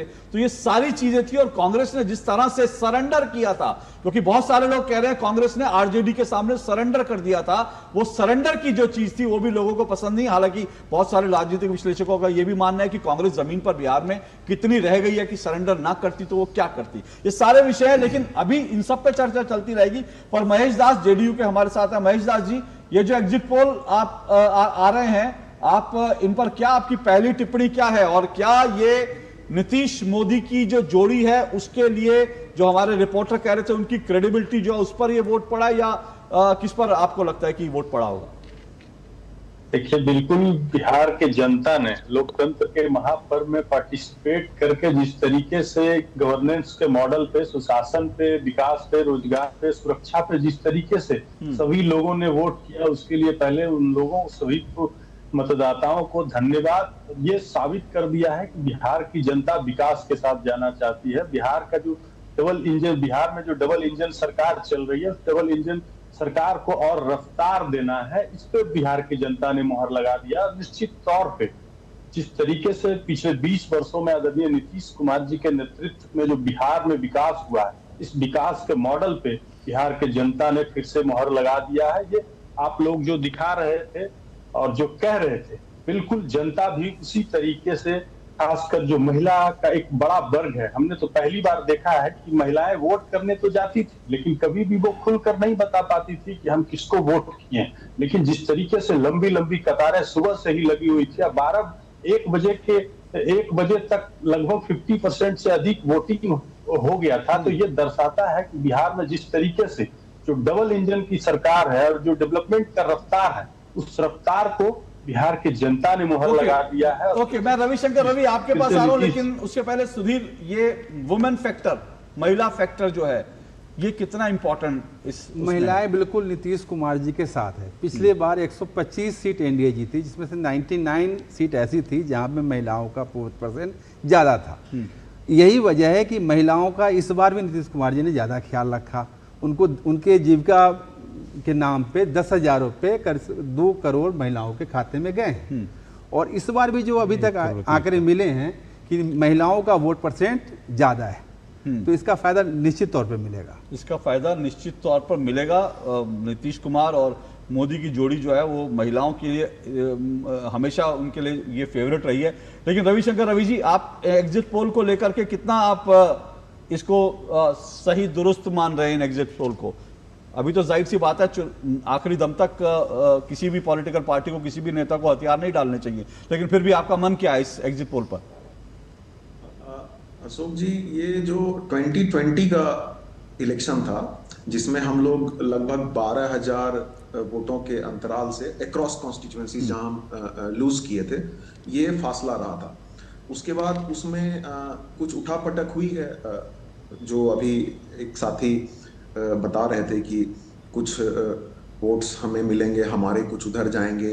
चिराग पासवान जी वाला फैक्टर, पहले वो अलग लड़े थे, इस बार साथ में लड़े। मुझे लगता है कि बावजूद इसके जिस प्लैंक पे चुनाव लड़ा गया इस बार, वो प्लैंक कहीं ना कहीं हम लोगों ने सेट किया है, तेजस्वी जी ने सेट किया है, महागठबंधन ने सेट किया है, और वो रहा नौकरी, रोजगार, सुरक्षा। तो अब युवाओं में जो तेजस्वी जी की अपील रही और जो कनेक्ट रहा, तो मुझे लगता है युवाओं का काफी सारा वोट, और खास करके वो जो फर्स्ट टाइम वोटर्स हैं, वो भी ये हमारे पक्ष में रहे होंगे। और मुझे लगता है कि बहुत का फर्क, मतलब अगर ये तो मैं अभी इस माहौल में हम उम्मीद नहीं कर सकते कि एग्जिट पोल में हमारे पक्ष में आए। हाँ। जहां भी थोड़ा ह्यूमन फैक्टर या ह्यूमन एरर या सैंपलिंग एरर बोल देते हैं। हाँ। तो अगर 7-8 सीट आप इधर उधर करें, तो ये जो अभी स्क्रीन पे दिख रहा है, हाँ। ये 5 सीट इधर उधर होने का मतलब डिफरेंस 10 का हो जाता है। तो मैं मतलब अभी भी आश्वस्त हूँ। हाँ। नहीं, देखिए आश्वस्त तो हर पार्टी को रहना ही चाहिए, बल्कि शकील अहमद ने कंधे को झुका दिया। मुझे नहीं पता इतनी जल्दी उन्होंने शोल्डर क्यों गिरा दिया शकील अहमद ने कि इस्तीफा देके चले गए। तो एग्जिट पोल है, लेकिन फिर भी जो हवा का रुख जो है वो बताते हैं, और बहुत हद तक जो है सारे एग्जिट पोल एक तरफ है। एक छोटा सा ब्रेक ले रहा हूँ, फिर जयराम विप्लव जी आपके पास, और 1 मिनट, और उसके बाद मैं अरविंद झा जी के पास आऊंगा, फिर निखिल आपके पास आता हूं मैं इस ब्रेक के बाद। लेकिन अब तक की जो बड़ी खबर है आपको फिर बता दे, पोल्स ऑफ पोल जो है, एग्जिट पोल के पोल्स ऑफ पोल हैं, वो दिखा रहे हैं कि बिहार में एनडीए की वापसी होने जा रही है। अब तक 7 एग्जिट पोल के परिणाम हमें मिल चुके हैं, और 7 के 7 एग्जिट पोल के परिणाम एक ही कहानी, एक ही नतीजे, और वो कहानी ये कि बिहार में और बिहार के अंदर नीतीश और नरेंद्र मोदी की जोड़ी जो है वो उनको जीत नहीं पाए हैं, तेजस्वी और राहुल की जोड़ी, और इस तरह से एक बार फिर से बिहार में एनडीए की सरकार बनती दिख रही है। यह इस वक्त के एग्जिट पोल और चुनाव जो ब्रेकिंग है वो है। एक छोटा सा ब्रेक के बाद आ रहे हैं और इनके कारणों की तह तक जाने की और कोशिश करेंगे इस ब्रेक के बाद। अब आया असली स्वाद, अब आया स्वाद। जब स्वाद के पड़े हो लाले तो MDH का चंकी चाट मसाला डालें। MDH का चंकी चाट मसाला। MDH। सुनो, एक अच्छी इंश्योरेंस पॉलिसी AI से पूछते हैं। एक ऐसी पॉलिसी जिसमें प्रीमियम पेमेंट हो लिमिटेड पर इनकम आती रहे लाइफ टाइम। LIC का जीवन उत्सव। एक ऐसी पॉलिसी जो दे होल लाइफ इंश्योरेंस कवर भी। LIC का जीवन उत्सव। वाओ, चलो तो LIC की जीवन उत्सव पॉलिसी ही लेते हैं। मैं भी तुमसे यही कह रही थी, LIC का जीवन उत्सव। लाइफ टाइम सेलिब्रेशन मनाइए LIC के जीवन उत्सव के साथ, फ्यूचर सेट है। जब धरती चीर कर निकलता है लोहे का पत्थर और मिलता है मोंगिया के जोश से, फिर तपता है, पिघलता है और बनता है फौलाद। अब होता है सरिया सारी खूबियों के साथ। मोंगिया स्टील, मजबूत देश का मजबूत सरिया। कौन है जो जोड़े देश को? विकसित भारत का विकसित भारत। भारत सरकार ने सभी देशवासियों के हित में हेल्थ इंश्योरेंस से GST पूरी तरह से हटाकर 0 कर दिया है। इससे हेल्थ इंश्योरेंस काफी सस्ता हो गया है। पॉलिसी बाजार पर अब 1 करोड़ का हेल्थ इंश्योरेंस सिर्फ 550 रुपए महीने से शुरू। policybazaar.com। कम समय में ज्यादा मुनाफा, बस एक क्लिक में। कमाल है। अनजान लिंक्स पर क्लिक मत कीजिए। RBI कहता है जानकार बनिए, सतर्क रहिए। MDH केसर का हो बहाना, कश्मीरी पुलाव या बिरयानी खाना, केसरी चाय दूध, रसमलाई, केसरी लड्डू, हलवा याद आना, यही तो है MDH केसर का बहाना। MDH शुद्ध केसर, खुशबू ऐसी जो दिल जीत ले। MDH। चलिए, बिहार के एग्जिट पोल पर हम लगातार बने हुए और इस वक्त की जो बड़ी खबर है वो ये है कि 7 एग्जिट पोल में एनडीए की वापसी दिखा रही है। देश के लिए, बिहार के लिए बड़ी खबर है, लेकिन कांग्रेस के लिहाज से इस वक्त की सबसे बड़ी खबर यह है कि शकील अहमद ने इस्तीफा दे दिया। कांग्रेस के कद्दावर नेता, क्या कहा उन्होंने इस्तीफा देते हुए, चलिए इस वक्त सुन लेते हैं, क्योंकि इस वक्त की बहुत बड़ी खबर है शकील अहमद का इस्तीफा। क्या कहा शकील अहमद ने, सुनिए जरा। है कि मैं दुखी मन से भेज रहा हूँ। ये आपस का हम लोगों का मेरी पार्टी के कुछ नेताओं का और मेरे मतभेद की वजह कर हुआ है, लेकिन मैंने ये भी लिखा है साथ में कि मैं पार्टी की नीतियों और सिद्धांतों का शुभचिंतक बना रहूँगा। मैं सदस्यता से मैंने त्यागपत्र दिया है। पार्टी की नीतियों और सिद्धांतों से मेरा कोई विरोध नहीं। सदस्यता से त्यागपत्र दिया, ये थोड़ा गोलमोल सा था। आप सदस्यता छोड़ देते वहाँ थी, लेकिन सदस्यता छोड़ दी, इसका मतलब जो आपके साथ में हुआ है वो बहुत खराब हुआ इस दौर में, और उनको वो जो सपोर्ट मिलना चाहिए, जो लड़ने की ताकत मिलनी चाहिए, वो नहीं मिली। वैसे शकील अहमद, ये बता दूं, वो बहुत शरीफ आदमी, बहुत सज्जन व्यक्ति हैं, और दिल्ली में जब वो थे और प्रवक्ता के रूप में उनकी बहुत अच्छी भूमिका थी, लेकिन उनको जिस तरह से नेपथ्य में डाल दिया गया था, वो भी बड़ी सारी, शायद वो बिहार चुनाव तक सोच रहे थे कि शायद उनकी कोई वापसी होगी, लेकिन बड़े सारे कारण होता है। बहरहाल जल्दी से ओझा जी, फिर उसके बाद जयराम विप्लव रिस्पॉन्ड करेंगे, और माफ कीजिएगा अरविंद झा जी। अरविंद झा जी, ये जो है जेडीयू का दावा है कि ये बिहार में डेवलपमेंट के ऊपर वोट पड़ा है, लेकिन बिहार में वास्तव में डेवलपमेंट के ऊपर इतना भयंकर वोट पड़ा होगा, ये कहना जो है, इसको लेकर अलग अलग मत है। आपको क्या लगता है, क्या बिहार में जो बदलाव हुए, क्या वो एक मुद्दा इस बार बन पाया, या फिर आने वाला रोजगार मुद्दा था? देखिए, मेरा तो ये मानना है कि बिहार का पूरा इलेक्शन का एक बड़ा टेक अवे ये है कि रोजगार बहुत बड़ा मुद्दा है, पलायन बहुत बड़ा मुद्दा है, स्वास्थ्य बहुत बड़ा मुद्दा है, शिक्षा व्यवस्था बहुत बड़ा मुद्दा है, या शिक्षा व्यवस्था का जो पतन हुआ है पिछले 50 साल में, बहुत बड़ा मुद्दा है। और कोई भी पार्टी जो कि अगले 5 साल काम करेगी, इस पे अगर काम नहीं करेगी तो लोग उसको बाहर कर देंगे। नहीं, वो तो अरविंद जी ये 5 साल अब जो आप डेवलपमेंट की बात कर रहे हैं, अगर रोजगार मान लीजिए, मैं आपके रोजगार पहले, रोजगार बिल्कुल होना चाहिए, बड़ा मुद्दा होना चाहिए, लेकिन रोजगार के जो वादे किए, चाहे एनडीए चाहे महागठबंधन, वो इतने बड़े बड़े वादे थे, मुझे नहीं पता कि वो वादा कोई पूरा कर, क्या लोग उस बहाव में बह गए क्या? नहीं, लोगों को पता है कि इस तरह से कोई बौछार करने से नौकरियां पैदा नहीं होंगी और रोजगार पैदा नहीं होंगे। आपको सीरियसली काम करना पड़ेगा, लेकिन किसी भी पार्टी ने एक सीरियस ब्लूप्रिंट एजेंडा नहीं दिया कि हम कैसे काम कर पाएंगे इसको।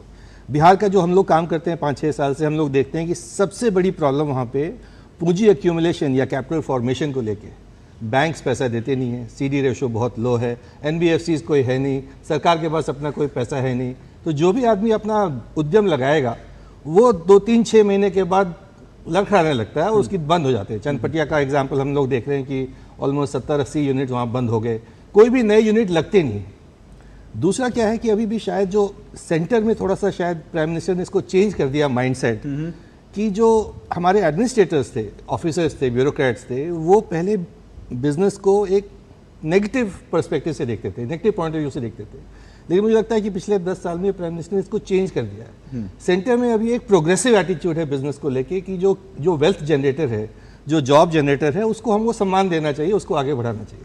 बिहार में मुझे लगता है हम अभी भी पुरानी मतलब व्यवस्था में फंसे हुए हैं। बिहार का जो ब्यूरोक्रेट है वो अभी भी हमारा इंडस्ट्रियलिस्ट को या जो बिजनेस कर रहा है उसको सपोर्ट नहीं दे पा रहा है। उसकी वजह से अगेन जो उसका कैपिटल फॉर्मेशन की प्रॉब्लम है, उस पर कोई स्ट्रक्चरल चेंज नहीं हो रहा है। मैं इस समय बताऊँ आपको, हमारी सबसे बड़ी स्ट्रेंथ इस समय जो है वो डायस्पोरा है। मानते हैं कि 2 करोड़ लोग बाहर, बिहार के लोग जो है बाहर रह रहे हैं। अब हम कम से कम बोलेंगे कि 10 लाख लोग ऐसे होंगे जो आर्थिक स्थिति से बढ़िया होंगे, उन्होंने अपने घर बना रखे हैं बेंगलोर में, दिल्ली में, आप लोग में से भी काफ़ी लोगों के पास संपत्ति होगी, लेकिन वो लोग अपना पुश्तैनी घर जो उनके गांव में है उसका भी जीर्णोद्धार नहीं कर रहे, उस पर भी अपग्रेडेशन नहीं है।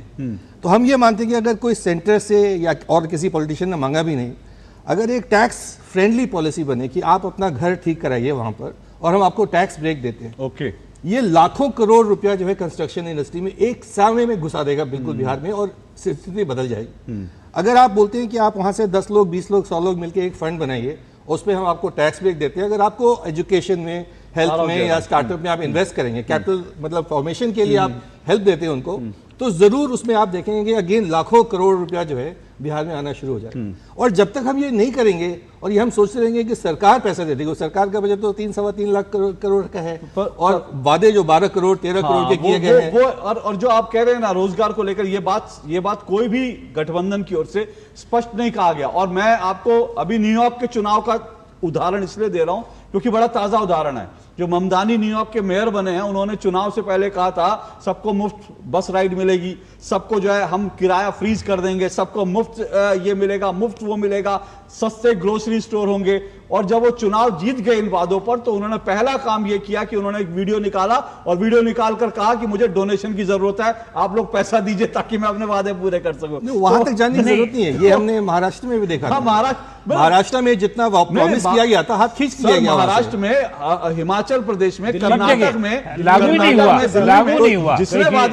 जिसने वादे किए उसके बाद आप टैक्स बढ़ा देते हैं क्योंकि आपके पास पैसा देखिए, जब हम लोग बोलते हैं हमेशा कि बिहार का जो आदमी है पॉलिटिकली बहुत सेंसिटिव है, याद रखता है, 40-50 साल पुरानी चीजें भी याद रखता है। नेता याद रखता है, लोग याद रखेंगे कि आपने वादा किया था और आप पूरा नहीं। लेकिन अगर ये एग्जिट पोल के नतीजे जो है चुनाव परिणाम में बदलते हैं, विप्लव जयराम मैं आपके पास आ रहा हूं, अगर ये एग्जिट पोल के नतीजे चुनाव परिणाम में बदलते हैं तो इसका मतलब ये है कि बीजेपी इस मामले में, बीजेपी जेडीयू एनडीए इस मामले में कामयाब रही कि वो जंगल राज की जो याद दिलाती रही, वो जो पूरी तरह से लोगों को बार बार जो याद दिलाती रही, और जो बिहार में कट्टा, जो पीएम ने खुद इसका जिक्र किया, जिस तरह के गाने बज रहे थे, क्या वो एक बड़ा फैक्टर है ये जो एग्जिट पोल के नतीजे उसके कारण? जयराम,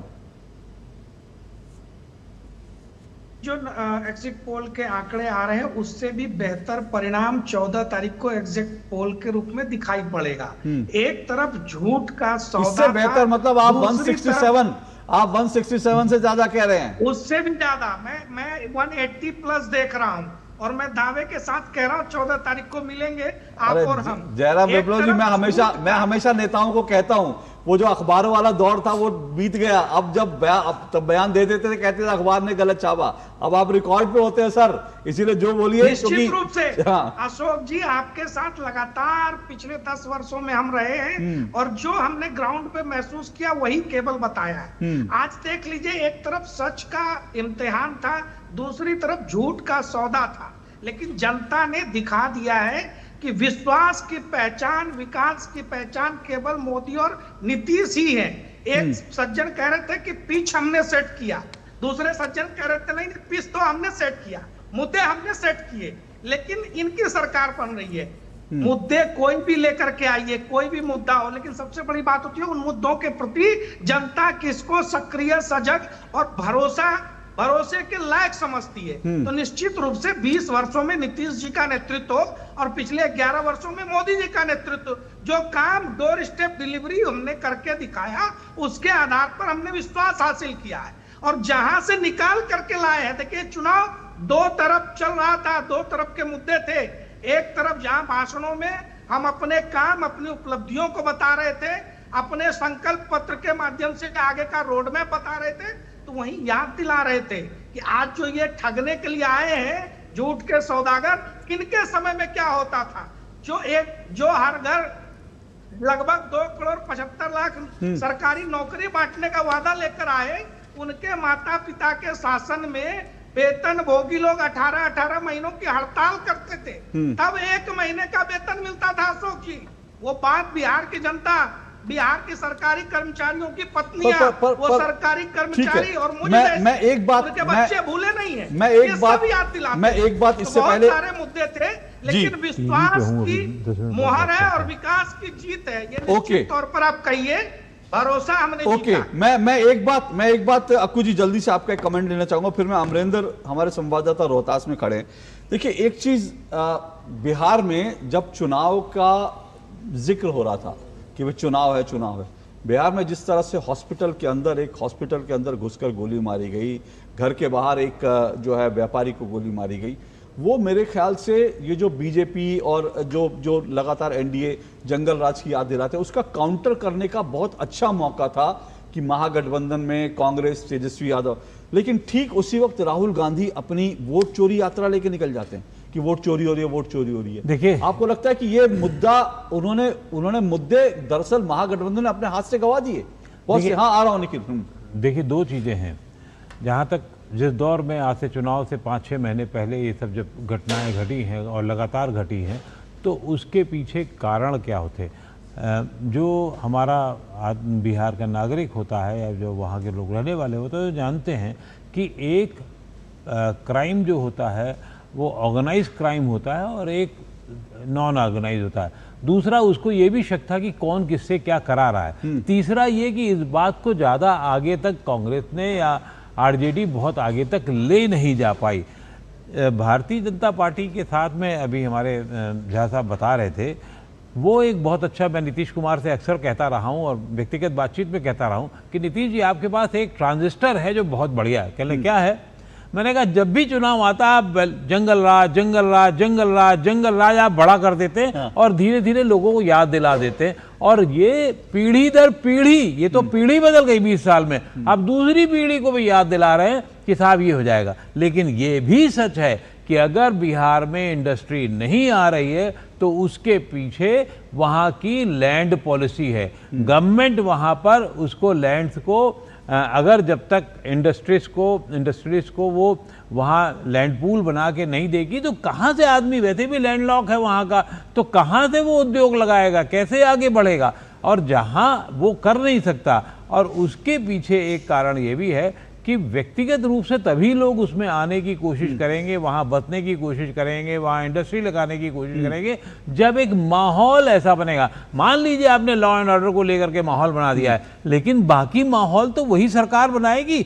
उस सरकार में ये नीतीश कुमार का शुरू से एटीट्यूड रहा है या उनका नीति रही है कि वो जमीन को लेकर बहुत साफ रहे। उस दौर में भी 2010 में भी कहा गया, बल्कि उस दौर में गुजरात गवर्नमेंट बार बार इंडस्ट्रीज को बुला रही थी, जमीन दे रही थी, हम लोग गए, देखा, और यहाँ राय भी हुई, कहले नहीं मैं जमीन के पचड़े में नहीं पड़ना चाहता हूँ। तो ये एक बड़ा खतरनाक रहा, जिसकी वजह से वहाँ इंडस्ट्रीज चाहे कितनी भी आप सुविधाएं लॉ एंड ऑर्डर की हो जाएगी ना, तो उसके अलावा बाकी और चीजें भी होती हैं, तो वो बिना जमीन के कहाँ से आएगा, क्या करेगा? और फिर रंगदारी ये आरोप तो लगते ही रहते हैं लोगों पर, तो उसको बचाना और आगे खास तौर से अब नीतीश कुमार या बीजेपी दोनों को ये सोचना होगा कि लैंड कैसे एक्वायर की जाए और कैसे सही लोगों को दी जाए। आप तो सर ऐसे कह रहे हैं जैसे एग्जिट पोल का नतीजा बिल्कुल सही हो गया, अभी तो किसको सोचना पड़ेगा? वो तो क्या मैं कह रहा हूँ कोई आए, देखिए कोई आए, मैं कह रहा हूँ कोई आए, उसको ही सोचना। सर से सहमति रखता हूँ। सर ने बहुत अच्छी बात बोली कि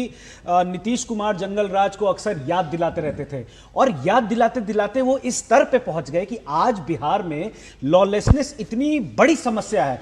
सब हत्याओं के नंबर में सेकंड नंबर पे है बिहार, इकोनॉमिक ऑफेंसेस जिनकी हम बात कर रहे हैं 6ठे नंबर पे, और साइबर क्राइम में 7वें नंबर पे। तो ये क्या दर्शाता है? डेफिनेटली इंडस्ट्रियलाइजेशन आप कर सकते हैं, बट जब तक आप गांधीयन तरीका जो है आप वहां पे पीस स्थापित नहीं करेंगे, रंगदारी को रोकेंगे नहीं, जो लोग वहां पर, आपने बहुत अच्छा एग्जांपल दिया, जो बहुत बड़े इंडस्ट्रियलिस्ट का चौराहे पे वहां पे उनको गोली मार के उनकी हत्या कर दी गई। तो ऐसे में कैसे इन्वेस्टर स्टेट कॉन्फिडेंस बढ़ाएंगे? हाँ, मैं एक मिनट आ रहा हूं अक्षय जी, इसका एक और पहलू है। जी सर, एक मिनट जयराम देखो, इसका एक और, आप तो मेरे से यंग एज में कम है, हमने तो वो दौर देखा है, हमने उस दौर में बिहार में रिपोर्टिंग की है। वो उस समय जो कुछ होता था वो वास्तव में बिहार में क्या देश में कहीं नहीं होता था। हमने ये कहीं नहीं सुना कि भाई कोई आदमी को किडनैप हो जाए और मुख्यमंत्री निवास के अंदर डीलिंग हो रही है, ये हमने पूरे देश में इससे पहले कभी नहीं सुना था। तो ये जो चीजें हैं ये वास्तव में भयावह थी।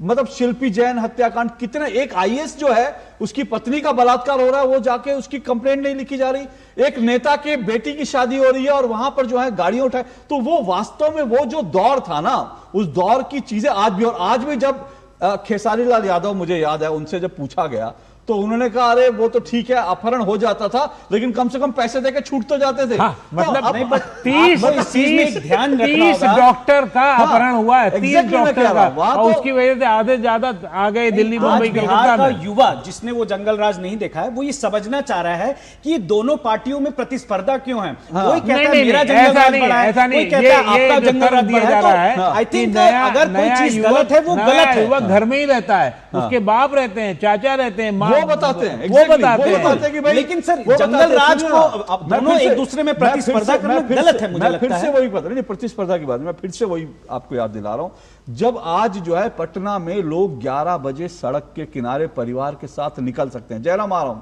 जयराम विप्लव एक मिनट आ रहा हूं, 11 बजे निकल सकते हैं, तो वो पिता जो अपने बच्चों को लेकर, वो आपको बताता है ना कि हम यहां पे 6 बजे नहीं आ सकते थे, वो जब आपको बताता है तो लोगों के जहन में आता है कि क्या बदलाव हो, ये इंपॉर्टेंट चीज है। लेकिन उससे पहले निखिल आपका कमेंट, फिर मैं अमरेंद्र आपके पास आ रहा हूं। निखिल बड़ी देर से कुछ कमेंट करना चाहते हैं, फिर जयराम आपको मौका दूंगा। निखिल,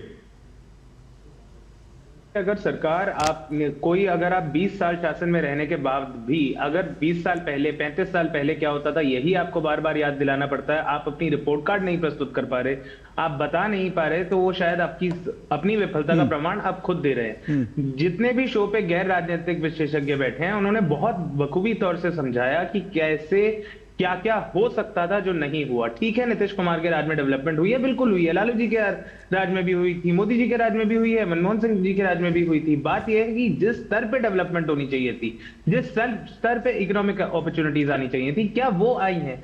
क्यों आज भी बिहार के युवा को ट्रेन पकड़ के, प्लेन पकड़ के क्यों बाहर जाना पड़ता है, दिल्ली, बैंगलोर, गुजरात, तमिलनाडु और देश के बाकी राज्यों में? क्यों बिहार में आज तक अपॉर्चुनिटीज नहीं है?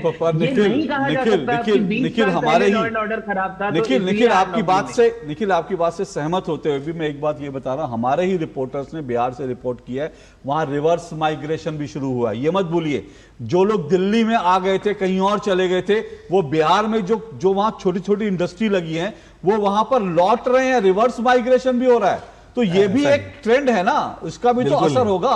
बिल्कुल नहीं हमारे नगण्य, लेकिन हमारे रिपोर्टर ने खुद वहां पे जाके रिपोर्ट करी है। हो सकता है ऐसा नहीं, आप जो नहीं, मैं ये नहीं कह रहा कि वो बहुत बड़ी, मैं आज 3 करोड़ 11 लाख लोग जो है ई श्रम पोर्टल में रजिस्टर हैं जॉब के लिए। मैं अरविंद ओझा जी, बाहर चले जाएंगे। अरविंद ओझा जी, मैं बिल्कुल ये नहीं कह रहा कि वो ये एक बड़ा ट्रेंड है। ठीक कर लीजिए झा। हाँ सॉरी मैं बार-बार अरविंद झा जी, मैं ये नहीं कह रहा कि ये पूरी तरह से हो गया, लेकिन ग्राउंड पे कुछ चीजें ये बोला जा रहा है कि बिहार का पेस डेवलपमेंट बहुत तेज है, लेकिन हमको देखना है कि डिनोमिनेटर बहुत छोटा था। ठीक है, मेरे जैसे वो उदित बोलते हैं, उदित मिश्रा इंडियन एक्सप्रेस पे लिखते हैं कि अगर मेरे पिछले एग्जाम में 1 आए थे 10 में और दूसरे एग्जाम में 2 आए तो मैं 100% बेटर हो गया क्या? तो इतना छोटा बेस से चल रहा है, और ये अपवाद इतना छोटा बेस से चल रहा है कि आप इसको ट्रेंड नहीं मान सकते। वो सर ने जो बोला, मैं आपकी बात पे आता हूँ। देखिए, मैं इंडस्ट्री से बात करता हूँ। बिग इंडस्ट्री चाहे आप कहीं भी लगा लें, उसकी एम्प्लॉयमेंट जनरेशन पोटेंशियल बहुत कम होगी। आज हम 2000 करोड़ का इंडस्ट्री लगाए, 400 लोग काम करेंगे वहाँ। और बिहार में क्योंकि अर्बनाइजेशन इतना नहीं है, अभी भी हमारा रूरल पॉपुलेशन 80 to 83% के करीब अभी भी बैठता है। तो हमें रूरल जॉब्स देखने हैं। रूरल जॉब सर्विस सेक्टर में आते हैं। सर्विस सेक्टर मतलब आज का जो हमारा गांव भी है वो भी ई-कॉमर्स का यूज़ कर रहा है, वो भी फूड डिलीवरी यूज़ कर रहा है, उसको घर पे सैलून चाहिए, उसको घर से एजुकेशन ऑनलाइन चाहिए।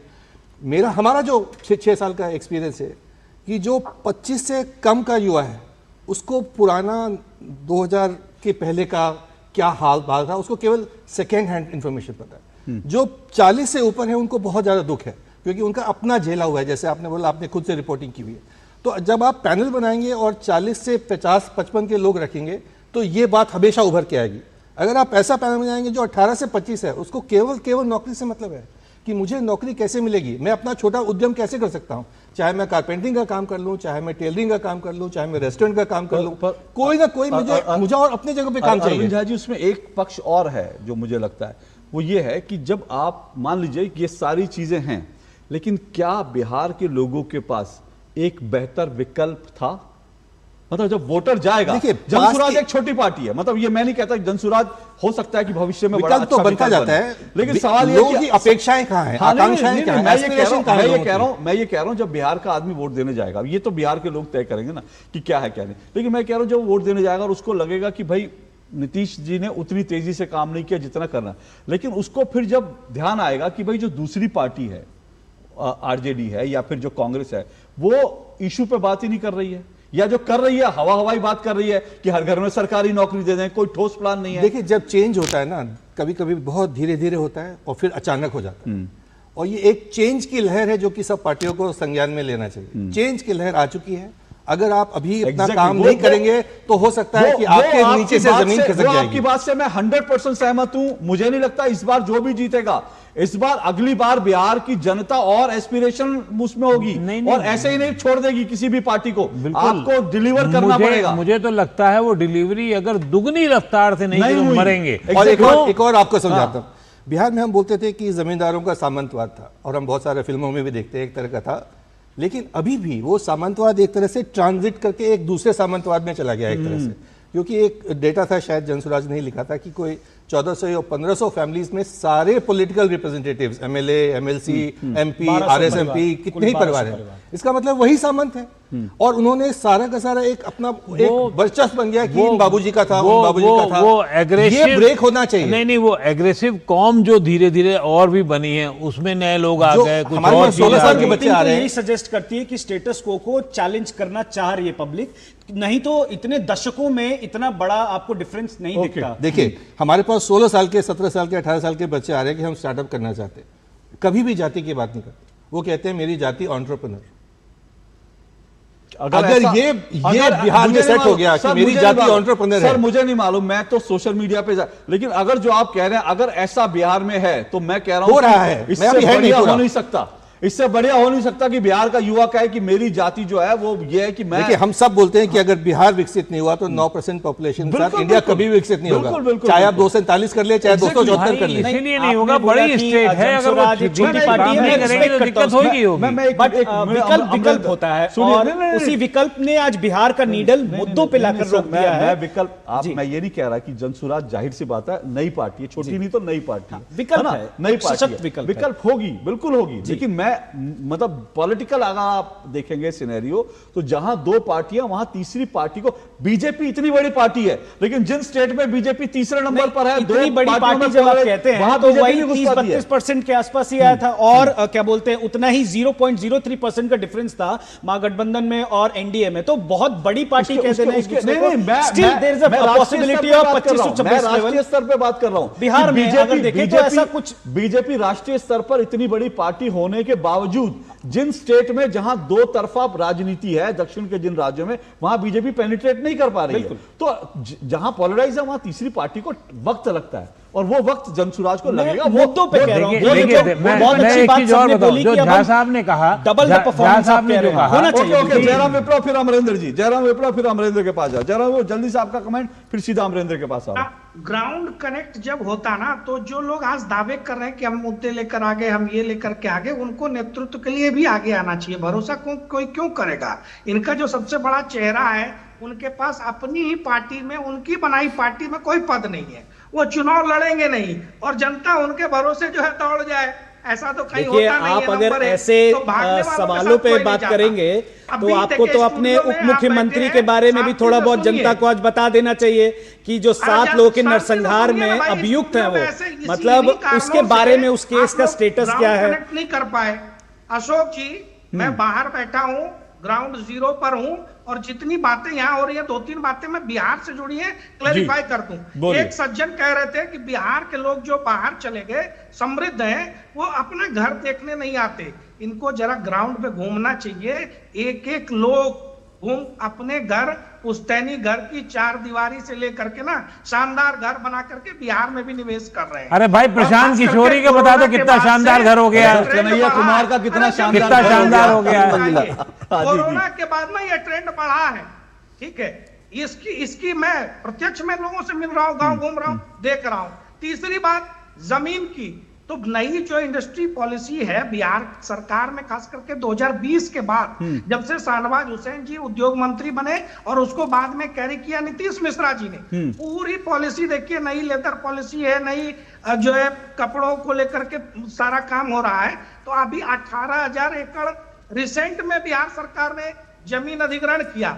किसको देने जा रहे हैं? बियाडा के माध्यम से उद्योगपतियों को ही मिलने जा रहा है। इथेनॉल की दर्जनों फैक्ट्रियां कार्यरत हो चुकी हैं। ब्रिटानिया से लेकर पेप्सिको तक आ रहा है, अडानी से लेकर के श्री सीमेंट तक काम कर रहा है। तो रिसेंट में जो 5 साल में हुआ है ना, वही कारण है 40 लाख नए रोजगार पैदा हुए और 10 लाख सरकारी नौकरी आई। चलिए, नहीं, अगर एक छोटा सा रिबटन, अगर बिहार में प्रवासी लौट के घर बना रहा है, तो मंगल पांडे जी और दिलीप जायसवाल मिलके बाहर क्यों घर बना रहे हैं? द्वारका में क्यों घर खरीद रहे हैं? माफ कीजिएगा अगर नाम मैं गलत बता रहा हूँ। तो बिहार के ही मंत्री दिल्ली में क्यों घर बना रहे हैं, अगर बिहार इतना मंगल राज्य हो चुका है? एक मिनट सुनिए ना, मुझे लगता है मुझे एक छोटा सा ब्रेक लेना है। एक मिनट मुझे एक छोटा सा ब्रेक लेना, फिर मैं ब्रेक के बाद सर एक मिनट बिहार कभी नहीं चुनती है। एक मिनट सर, रुकिए सर, मुझे एक छोटा सा ब्रेक लेना। लेकिन मैं ये कह रहा हूं, ये सारी बहस जो है, ये चुनाव चल रहा था तब तक समझ में आ रही थी, ये सारी बहस,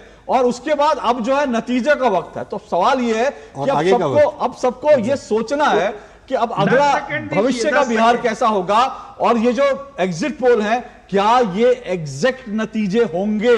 ये इस वक्त सबसे बड़ा सवाल है। और सवाल ये भी है कि एग्जिट पोल जो है क्यों इस तरह के आ रहे हैं। मैंने आपको 7 एग्जिट पोल दिखाए, 7 एग्जिट पोल एक ही परिणाम दिखा रहे हैं। 8वां एग्जिट पोल में हमारे रिपोर्टर अमरिंदर से लूंगा, उनका एग्जिट पोल क्या कहता है। लेकिन एक छोटे से ब्रेक के बाद आ रहा हूं अमरिंदर आपके पास।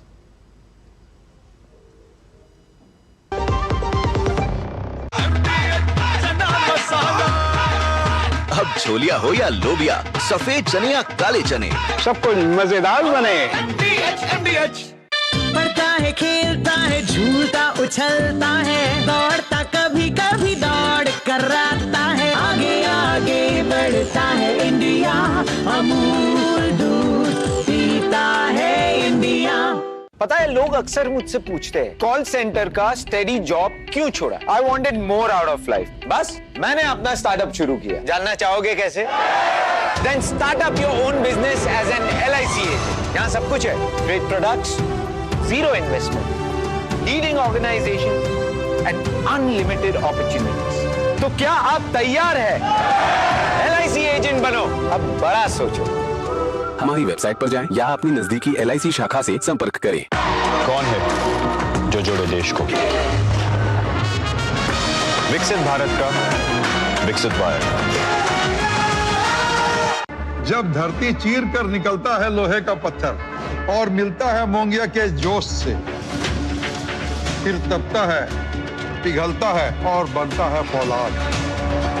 अब होता है सरिया सारी खूबियों के साथ, मोंगिया स्टील, मजबूत देश का मजबूत सरिया। पता है टर्म लाइफ इंश्योरेंस आपकी फैमिली के लिए कितना जरूरी है? इतना जरूरी है कि भारत सरकार ने इस पे जीएसटी पूरी तरह से हटाकर जीरो कर दिया है। पॉलिसी बाजार पर अब 1 करोड़ का टर्म लाइफ इंश्योरेंस सिर्फ 400 रुपए महीने से शुरू।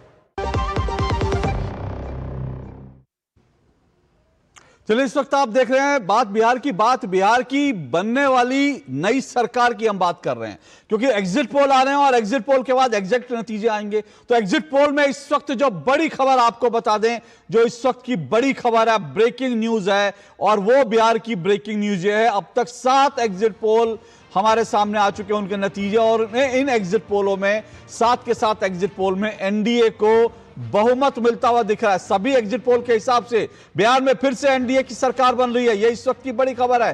पोल ऑफ पोल, एग्जिट पोल में बीजेपी की, एनडीए की, जेडीयू की सरकार बनते दिख रही है। सभी एग्जिट पोल के हिसाब से बिहार में मोदी और नीतीश की लहर है, और चाणक्य के पोल में एनडीए को 130 से 138 सीटें दिखाई गई हैं। और इसी तरह से अगर मैं बाकी एग्जिट पोल की बात करूं, उन सब में जो है बीजेपी एनडीए को, चाणक्य के पोल में महागठबंधन को 100 से 108 सीटें मिलती हुई दिखाई दे रही हैं। डीवी रिसर्च में एनडीए को 137 से 152 सीटें मिलती हुई दिख रही हैं। ये इस वक्त की बड़ी खबर है, चुनाव ब्रेकिंग है। ये तमाम एग्जिट पोल जो दिखा रहे हैं, डीवी रिसर्च में महागठबंधन को 93 से 98 सीटें मिलती दिख रही हैं। तो कुल मिलाकर 7 एग्जिट पोल हमारे सामने हैं। 7 एग्जिट पोल में एनडीए को बहुमत मिलता दिख रहा है, और साथ साथ एक और ब्रेकिंग न्यूज जो है वो ये है कि बिहार कांग्रेस के बड़े नेता शकील अहमद ने इस्तीफा दे दिया है। यह भी चुनाव की इस वक्त की बड़ी ब्रेकिंग न्यूज है। ये एग्जिट पोल के नतीजे हम आपको दिखा रहे हैं, और मैं सीधा चल रहा हूं। हमारे संवाददाता अमरिंद हमारे साथ जुड़ रहे हैं, रोहतास से जुड़ रहे हैं। अमरिंद, हमने 7 एग्जिट पोल देखे, ये भी देखे बिहार की बड़ी खबर, शकील अहमद ने इस्तीफा दिया। अमरिंद, हमने 7 एग्जिट पोल देखे, आप भी लगातार वहां घूम रहे थे। 8वां आपका एग्जिट पोल क्या कहता है? ये एग्जिट पोल सही साबित होंगे? निश्चित तौर पे अशोक जी, जो एग्जिट पोल हैं, लगभग इस तरह की तस्वीर बिहार से आने वाली है। मैं अपनी रिपोर्टिंग में पिछले 10 दिनों से बता रहा हूं, और इसमें सबसे बड़ा फैक्टर मैं डेटा के साथ रखना चाहता हूं अशोक जी। 3 करोड़ 49 लाख जो महिलाएं थे, इस पूरे दोनों फेज में मिला के 3 करोड़ 49 लाख महिलाएं और 14 लाख यूथ जो 18 से 19 साल के युवा थे, उनसे मैंने साफ तौर पर एक बात जाननी चाहिए कि आखिर क्या वजह है कि आप किस तरह की बिहार चुनना चाहते हैं, किस मुद्दों पे चुनना चाहती हैं। और जब महिलाओं से बात की तो महिलाओं ने बोला कि पहले से ज़्यादा सुविधाएं बढ़ी हैं, वो सशक्त हुई हैं, उनको रोजगार के अवसर मिले हैं, और उनकी जो परिवार में एक वैल्यू थी, एक लिविंग स्टाइल थी, वो बदली है सुविधाओं के साथ। और जो यूथ जो 18 से 19 साल का है, जिसने 2005 से पहले का बिहार अब तक नहीं देखा था, जिसने सुशासन के राज को देखा था, उसके सामने जब प्रधानमंत्री नरेंद्र मोदी की कई सभाओं को मैंने अटेंड किया, और प्रधानमंत्री नरेंद्र मोदी ने जब उनके गार्जियन से, उनके पेरेंट्स से सवाल किया कि हमने 20 साल पहले सुशासन के नाम से आपका एक वोट मांगा था, अब मैं युवाओं से सुशासन को आगे ले जाने के नाम पर वोट मांग रहा हूं, तो कहीं ना कहीं ये पूरा चुनाव जो है नरेंद्र मोदी यानी कि प्रधानमंत्री की नीति और नीतीश कुमार के सुशासन पर लड़ा गया है, और लगभग ग्राउंड से इसी तरह की तस्वीर थी, और वो तस्वीर एग्जिट पोल में भी दिखाई दे रही है। कुल मिला के कहेंगे तो आगे आने वाली तस्वीर। अमरिंदर, शुक्रिया। मेरे पास समय बिल्कुल नहीं है, 30 सेकंड में मैं स्टूडियो में जितने मेहमान हैं, अक्षर 30 सेकंड एग्जिट पोल पर आपका।